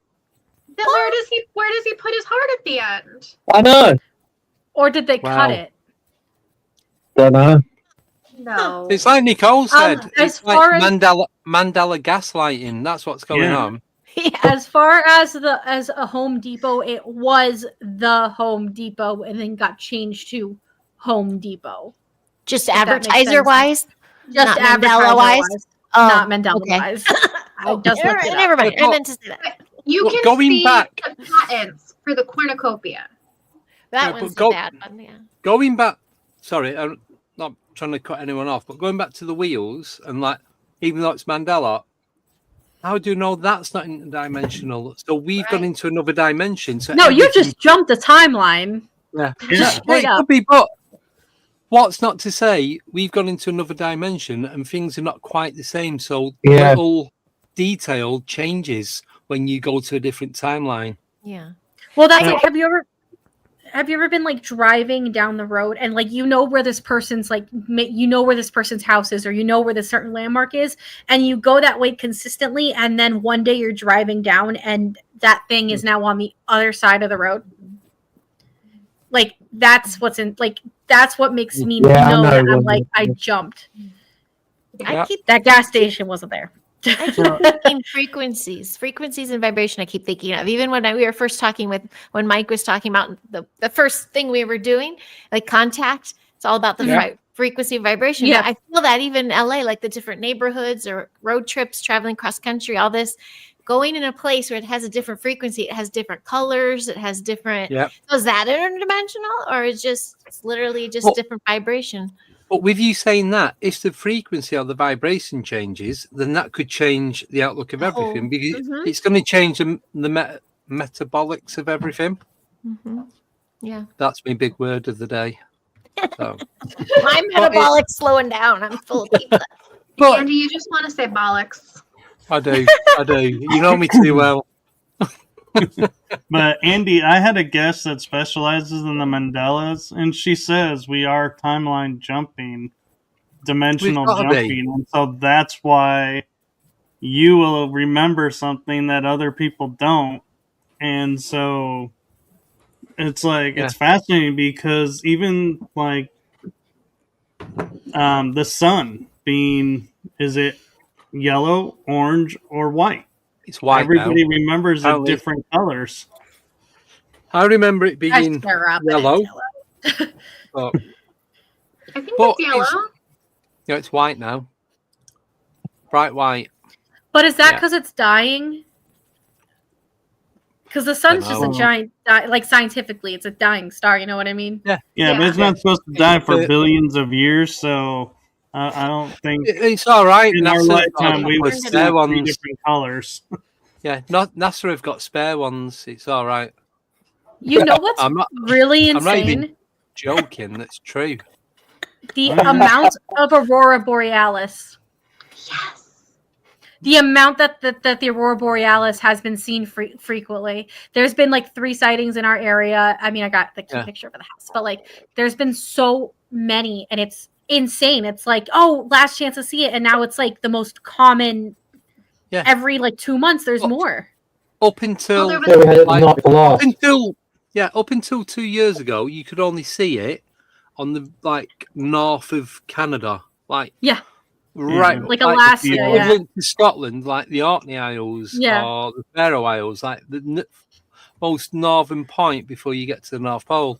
That was the nearest place you can see it, and you're seeing it in like South Africa and places like that now. But does that mean that the veil is thinning almost? Well, if you look into it, they reckon it's the solar flares that are being kicked out because of all the stuff that's going on up there. So I don't know. I can tell you here in Texas, we haven't seen it yet. There's still time. Yeah, well, if you look into it, there's a government thing where they're like projecting auroras. They're making it. Well, if you look in New York, if you look at the patent list and look at what NASA own: replication of the sun, replication of the moon, replication of atmospheric layers. We're just going to be in the tons of stuff on there. Yeah, honestly, Agnost is the best person to talk to about all that. Oh yeah, he's very knowledgeable. Scientific programs like NASA's rocket experiments and the HARP facility create artificial glows or study the ionosphere to understand natural auroras, often releasing vapor tracers for research, which can look like mini auroras. Or, hear me out, Starlink, because there's going to be more Starlink satellites versus regular satellites, and they're kind of pretty much like the whole theory is that they're going to be around and we're not going to be able to see actual stars at some point. What if that's projecting? Here's a question. Like why are none of these satellites crashing into each other? Because they can't all be in different atmospheric layers. They've got to be around the same point. I think like the Starlink or just like the satellites in general? In general. Just because I think the Starlink, like Elon Musk's ones, the way that it is, it's because they're more dronage, more than big giant satellite. They can be at a different level than all the other ones, and they also they drive together, so they can be perfectly placed. Versus all the other satellites were essentially just shot up there to begin with, so they're just up there. Yeah, free floating. Yeah, free floating. Versus like the Starlink, like they're driven, you know. Right. Well, apparently there's nearly 15,000 satellites orbiting Earth.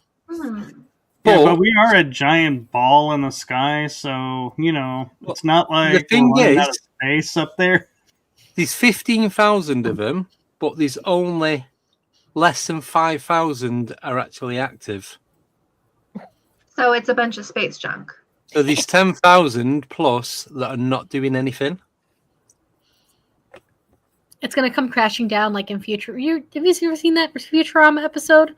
At some point, Earth just shoots junk up into space. Yeah. And then it just comes down into New York. It just crashes. Into New York specifically. That's Put, where it's all like, going. No, literally it was all New of the York. rocket inside of it. Yeah. Right. Like what? That's what those satellites are. Andy's gonna gong us. No, I'm just thinking because I'm looking at the time. We've got 3 more subjects to cover. So do you want to pick a number? 1, Yeah, 2, what or numbers 6? are left? 2. Someone shout 2. 2's not here. Two's not here yet. Right, we'll leave that then because we'll be 6. talking about that quite a lot. 6. That's Tim. Me. Are you ready? Yeah, what is it? You're gonna love this one. Duh, duh, duh. Time slips, missing hours, and dimensional glitches. Oh, yeah. Yeah, I've had missing hours. Definitely. I know, but that's too much of that wine. That doesn't count, Tim. No, I'm trying to think.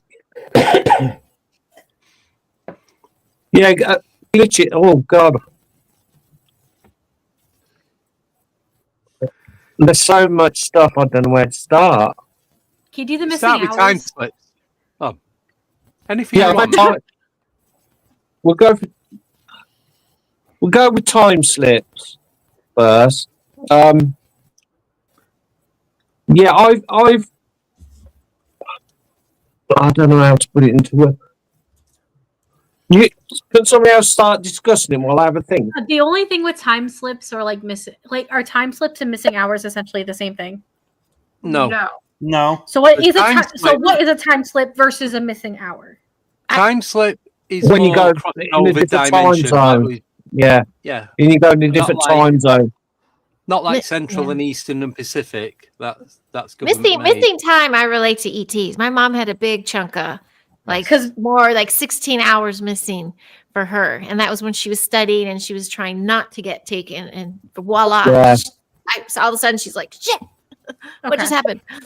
Oh, that's what I where think I'm going. sometimes. That's where I'm going wrong. I'm wishing to be taken and not being taken. So That's if I it. wish not to be taken, reverse psychology with ETs. Yep. There we go. Thank you, Reverse Heidi. psychology, Appreciate Andy. that. Yes. I Oh, know. like shifting into a Who'd have different known? time period. Yeah, time slip is like when you go into like kind of time travel, like when you walk into somewhere in different the time. Victorian era. And missing time is like you're doing something, you look down at your watch and you're like, oh shit, it's 3 hours later and you have no idea where it went. Yeah. TikTok. Okay. Yeah, that's what's happened to me. I was going to Cornwall once, and it's on holiday, and it's a 5-hour drive at least from where we are. Yeah. And went down there, left at 5 in the morning, and we got there about 9 o'clock. Or just before 9 o'clock. So it's impossible to do that in that amount of time, Even without traffic, even without traffic, because it's there's no motorways. It's 250 miles. Yeah, there's no motorways. You've not even really got any A roads, have you? No, Just- well, you can go down the M5. yeah, but you can only get to Bristol, then you go But- over, and then you're on your own. Then pretty Yeah. much. So it's virtually impossible. So we got there in like less than 4 hours, 250 miles, which is insane. Mm. And Yeah. part of the journey, I don't remember. Hmm. Did you That's make any interesting. So Did you stop at any point? yeah, stopped as well. Stopped and had breakfast. A McDonald's breakfast. You So that can't. would have took 20, 30 minutes. Yeah, when I drove to Somerset, it was 3 hours 20 minutes, and The I Cornwall's a straight lot through, further than that. and I Wouldn't that drove be the- straight through without stopping. Wouldn't it be that the concept of like time being like a human construct to begin with? Like we are giving a measurement to time, and if you're not paying attention, then the measurement just doesn't exist to begin with. It's like when you get older, time goes quicker. Yeah, definitely. Nicole can tell you why. It's a cognitive something or other. Yeah, Yeah, it's yeah, I like remember scientific in seeing. your Yeah, I brain. remember seeing that. Yeah, Mhm. but I mean, like when you're a kid, a week at school is like an eternity, isn't it? But Yeah. when you're grown up, a week's gone like But that, isn't it? you know what? There's a way you can trick your mind into thinking it goes on longer, and I'm in the middle of trying it out, and I was going to talk about it in a few weeks. Right. And Oh, that's interesting. It's kind of working. So when you're doing stuff, even stuff you don't like, if you trick your mind into thinking that you're enjoying it like you would when you was a child, have that, not the child mindset, but like the excitement of a Being child more or the birthday. Being more mindful towards what you're doing. Yeah. It slows it down again. Yeah. And I've been doing it with this and just a few bits and pieces, and it's like, so when I go out now weekends seem to last a lot longer than like 20 minutes like there was feeling. It actually feels like I'm getting a full 2 days now rather than next to nothing. And it's just because I do the meditation and all that, there's a couple of different things on YouTube, and it's saying like how to trick your mind to doing it. I can send you the links if you want. Yeah, put them up. Yeah, definitely. So it does. It kind of works, but so I'm not against it moving fast.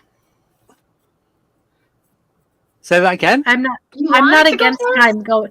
I don't want to die, but like I'm okay with some of the things that I like. Like I don't know what day of the week it is at any point in time.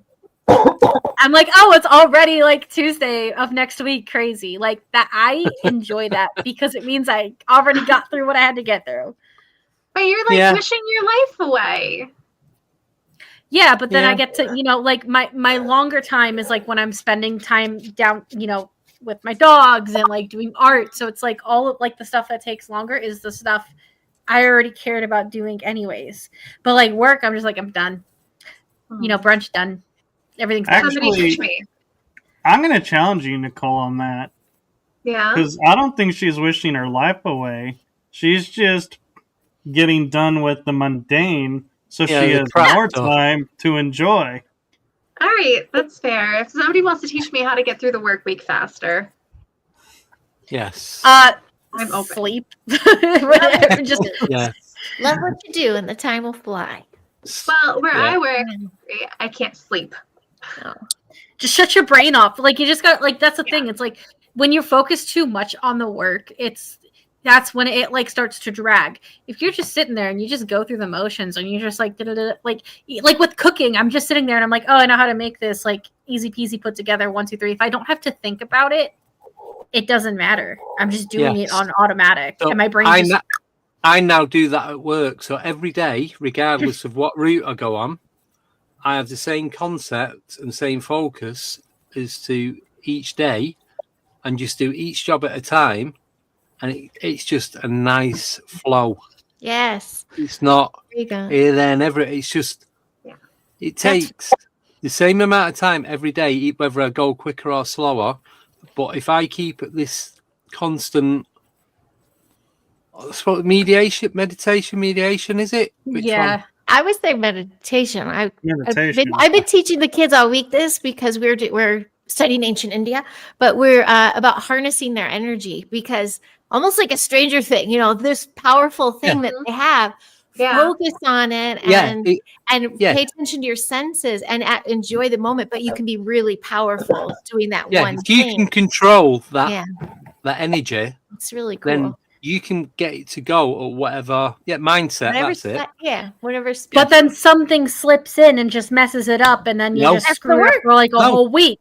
That's the work. You gotta you ignore it. That shit. You ignore it and keep going.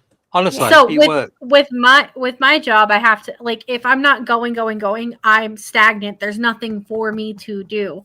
and I have to be working and then going home to do something. So like I have to work and then I have to clean. I cannot just have an off day. I have to be, if I'm not doing work, I'm not going to work on the stuff at home. Got you. I hear that. But if I'm going, off, you can yeah. stay going. Yeah, But what an if object in you- motion Energy. stays in motion. Yeah. So what if you have like a what's it called, spreadsheet in your head of what you're going to do, your next project, your next job? So Oh, a that to-do would list. be it. Yeah. Depends, especially with like when you're working at some sort of like hospitality situation. You got a dead season, you got a really rampant busy season. You're in the dead season. There is nothing to do, especially when you live where you work. What are you gonna do? Like I just wander. I wander upstairs. I go back downstairs, and I'm like, "There's nothing for me to do," and I cannot physically. I should. You know what, Nicole? Just come over. Bitch, come over next week. Let's do it. So, yeah, it's more of like I go on a rampage where I'm double, and like that's the unfortunate part is I go upstairs, I double check the rooms even if I'm not working. I'm not. So you the need one to be working. active. 100% I need to of be the time. active 100% of the time, because if I'm not, like I had this whole week, there was nothing to do. Try and switch Dead. the mindset, because I've done it and it works, and I'm still doing it. And I it's just, I suppose everyone's different as to what works and what doesn't work. And I was saying this the other night, Yeah. but if you can get in that mindset and control, like slow your mind down, and that will slow you down, and that will slow the time down as well. And you get to the pace that you want to go at, and you still get everything done because you slowed down, you slowed the time down, you still have the same amount of time to do it. Does that make sense? That's why I had to start listening to audiobooks, because audiobooks help me slow the time down. Listen to I listen to audiobooks on 2 times speed. isochronic tones, or is it and binaural beats? Binaural beats. Binaural beats. It is I do those amazing. to go to sleep. I do them before I do this every day to get on the right focus, the right mindset.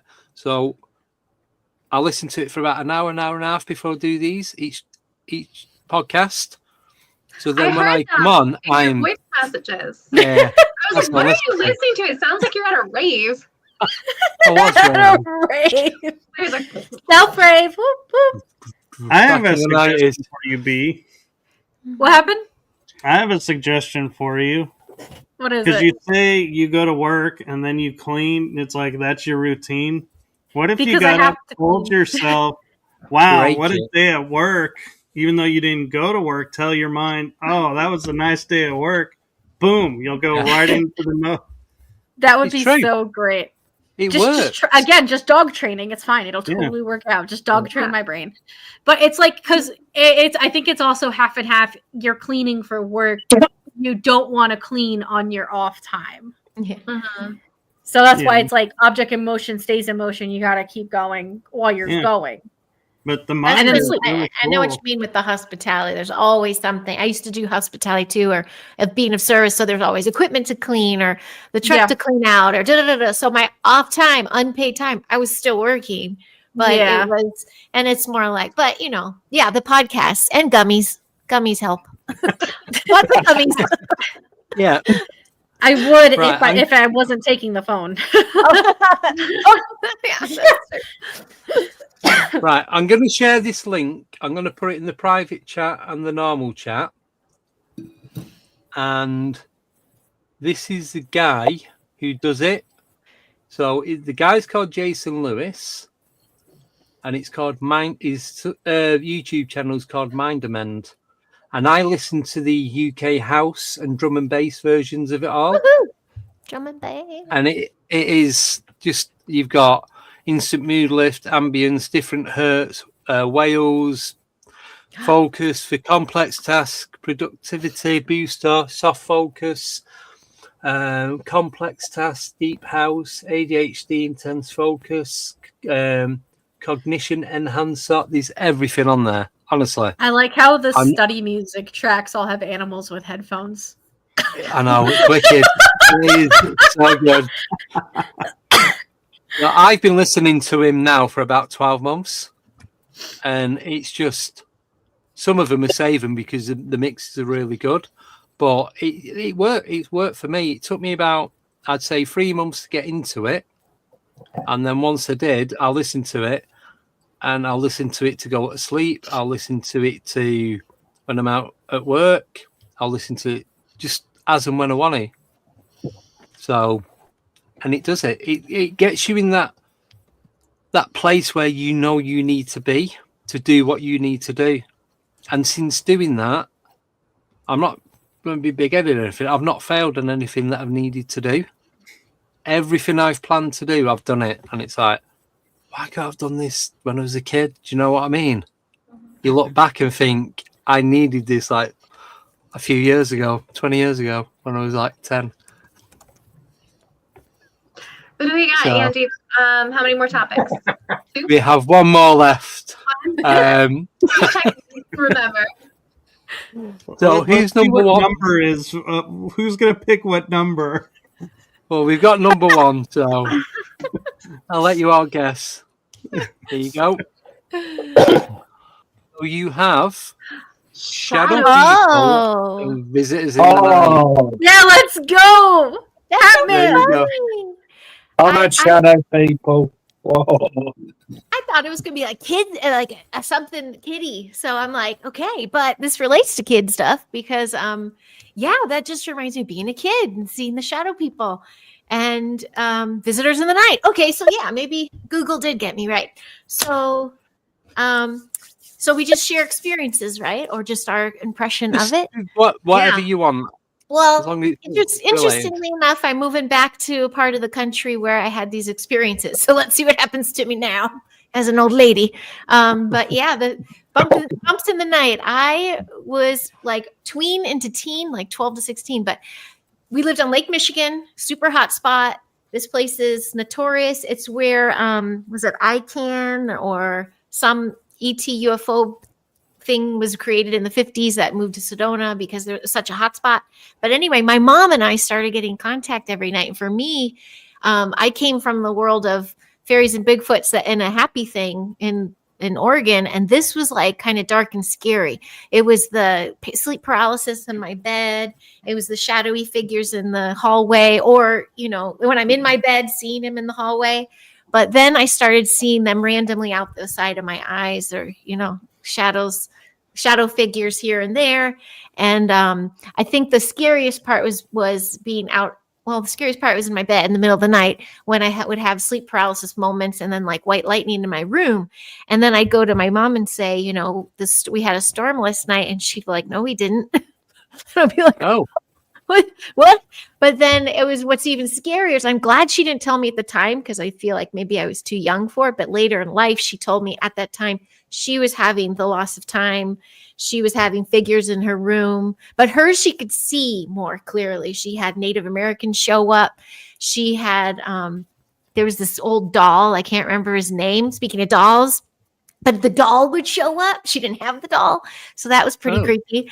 And so I guess for me, I was going through traumatic events every night. Like I wound up trying to train myself to put myself to sleep a certain way so that I could go to bed really quick and not have to deal with this in the, you know, half asleep state that I would usually be in, or get woken up. And I still go to sleep like that. Like I still have to put my blankets up to my eyes and put something over my head to calm my third eye.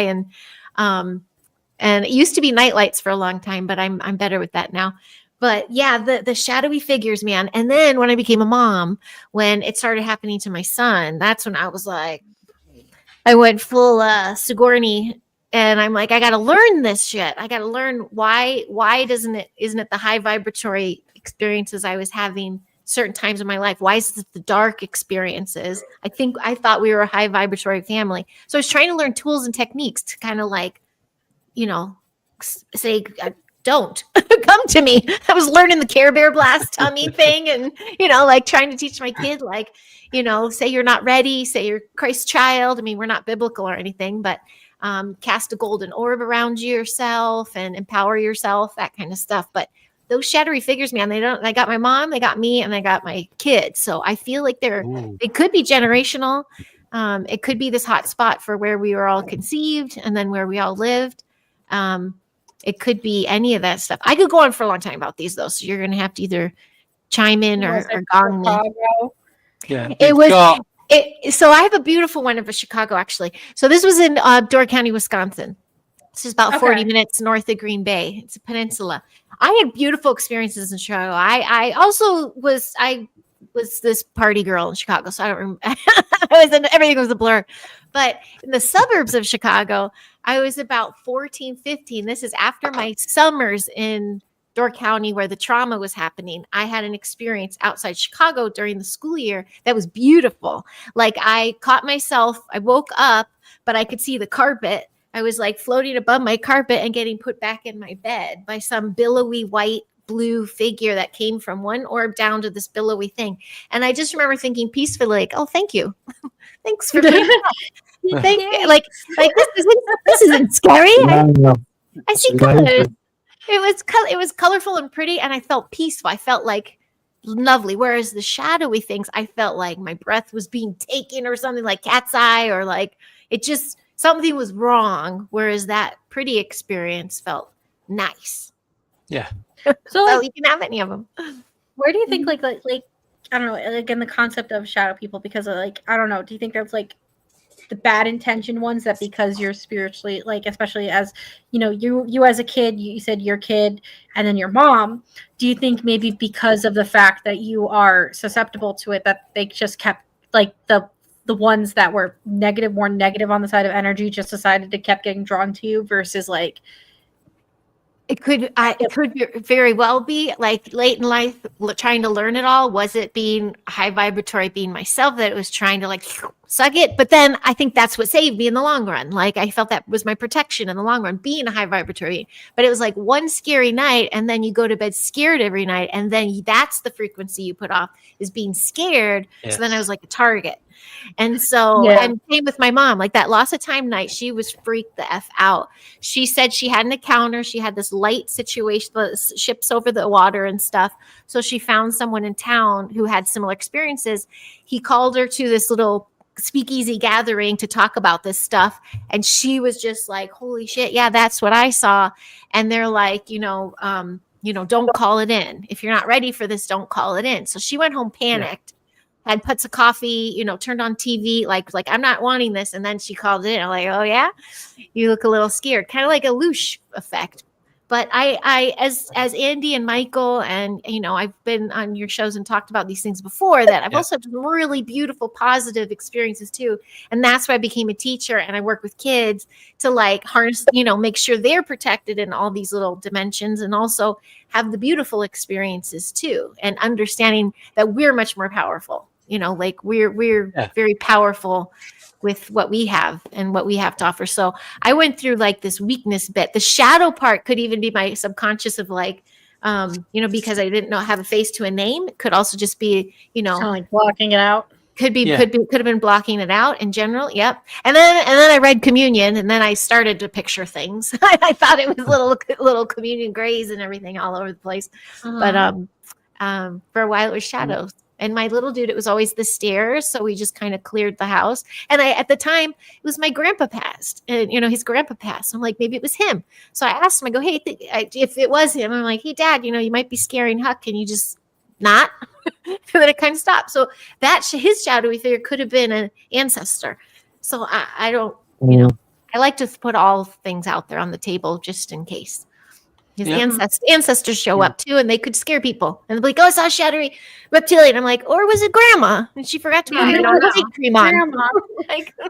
Because if you don't understand something, it can be scary. Right. Very much so. Yeah. So that's my take on shadow people. So Heidi, I wonder, because I recently started thinking about shadow beings as being like the balance of light and dark, because they're not dark in the aspect of we can see them against the dark, but they're not light either. So do you think they could be like the ultimate balance state? Could very well be. I mean, it could very well be. I definitely was given a choice. This is the other thing I'm teaching the kids this week about that eightfold path, really. Everything's a choice. You have a choice to think, how to react, what to say, those Jedi Jedi shit, basically. And I now handle it all differently, and now I have a good time. So whereas a kid, I didn't have the tools to handle it, so that was the fear. So there could have been like an innocent, just a dark and light mix. It could have been a test. It could have been a lot of things. I hate putting a definite on things because you're always going to piss somebody off. And as I keep learning, I keep adjusting my thoughts. But on you my whole do journey. that anyway because you might think it's one thing and then something else will happen, and it's like, oh, well, maybe it wasn't that. Maybe now it's become this. So, but thank you. What about They could also even with be shadow us people from here. the future. What, Mike? What was that, Mike? It could be. Yeah, we had a problem with the shadow people here, and what it was my wife was working somewhere which has a lot of dark history around it, and two attached themselves to her. She had, like you had the problem, they were on the stairs, which is literally behind me there, and they scared her so badly she wouldn't leave the bedroom at night. She just couldn't face it. It was that bad. In the end, we did get a local medium to come in, and he found out what they were or who they were, and managed to pull them out. And it all kicked off about 6 feet that way, and she had there now. 2 shadow people. No, she had 2 shadow people removed from her. She said that was one of the worst things she's ever done. She collapsed. She literally felt being pulled clean out. Wow. But I had, as you did, a light spirit come in a couple of years ago now, and help me out when we were going through a very bad time. And I know who she is, but I'll say she. They're asexual. She came forward as female. That was easy. But yeah, the feeling is completely different. The shadow people are sort of like, you just feel it about it. But with the light that came in, and it was absolutely fantastic. And she's popped up a couple of times. So, Wow.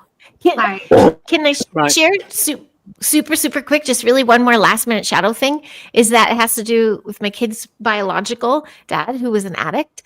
And when I was out of town at a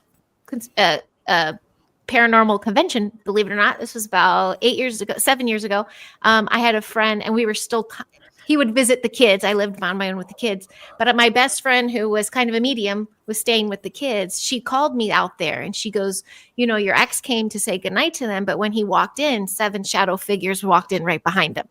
And me, it was like, that's the addict, the attachments. And I'm like, this, and my mom, her dad was an alcoholic. So we could have just these dark entities attached to us generationally. And so she cleared our house. She cleared we started that process. She picked these up literally from where she was working. 1 minute to go. Sorry. All right. Trying to live in. There's got 2 parts to it. It's a high level and low level. She was working the low level. There's a lot of death and a lot of injury and a lot of bad things happening down there. And she picked up 2 from there. Anyway, carry on. Right. I just want to say thank you to everyone so much for coming on, and thank you for sharing your knowledge on each subject. And I'm glad there were subjects that you all kind of knew stuff about and going into detail of encounters and all that kind of stuff. So I'm going to put a 2-minute countdown on, and now take it in turns. You can tell us where we can find you. As soon as that 2-minute countdown is over, I'm going to do the outro. But if you can stay on for a minute before you go, that'd be great. I'm just going to let everybody know real quick that the dogs are okay. I was informed that they got into a tube of super glue. Oh, gosh. What? Yeah. Oh. Not good. Everything's good for now. Right. We'll keep an eye on them, but. Yep. As long as they stick together, they'll be fine. Hey. Sorry. I do apologise. It's a late night. Right. So you've got 2 minutes. Go. T-2 Stick with it, minutes. go ahead. Are we going in a certain order? Whoever goes first. You're in the corner. Start. Okay. BEE.N99 on Instagram, and you have links to all of my other social media website there. Cool. Tim? Can't find me anywhere. I'm not on nothing. I don't exist. Is he Shadow Man? I'm Shadow, Andy? yeah. Just go on YouTube, guys, and search Andy H Shadows and Sightings, and I'll pop up. Mike?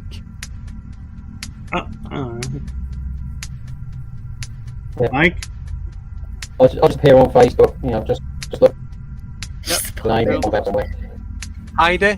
I'm on all socials. That's my YouTube on there, but it's also TikTok. Instagram's Heidi Los Angeles, but it's either me or an Austrian singer, Heidi Popp. I'm Googleable. Mr. Kopf. So I am on YouTube, Rumble, Facebook. T-1 minute. You can pretty much find me through my website. It's got all my links. Yep. Excellent. T-minus Nicole? 50 seconds. Where can we find you other than in the Shanley? Besides here. T-minus Nicole. 40 seconds. What? Nicole, Where can we find you, Where- girl? where can we find you? Paranormal. I'm on Facebook. I'm on Instagram. T-minus Paranormal. 30 seconds. Check us out. Check out our Excellent. events. We have some with her.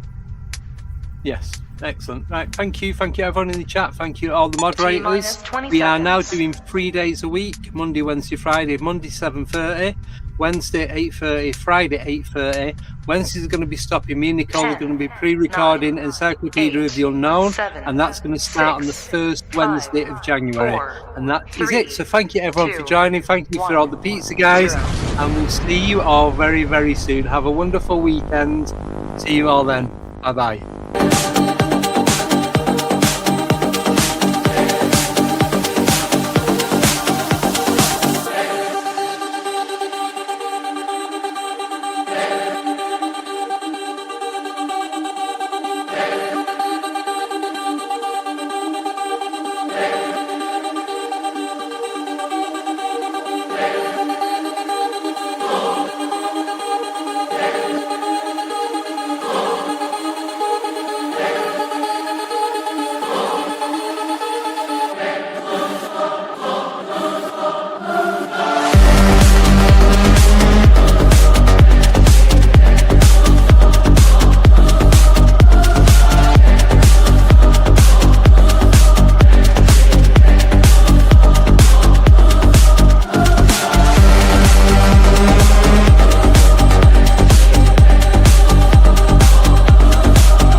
Goodbye.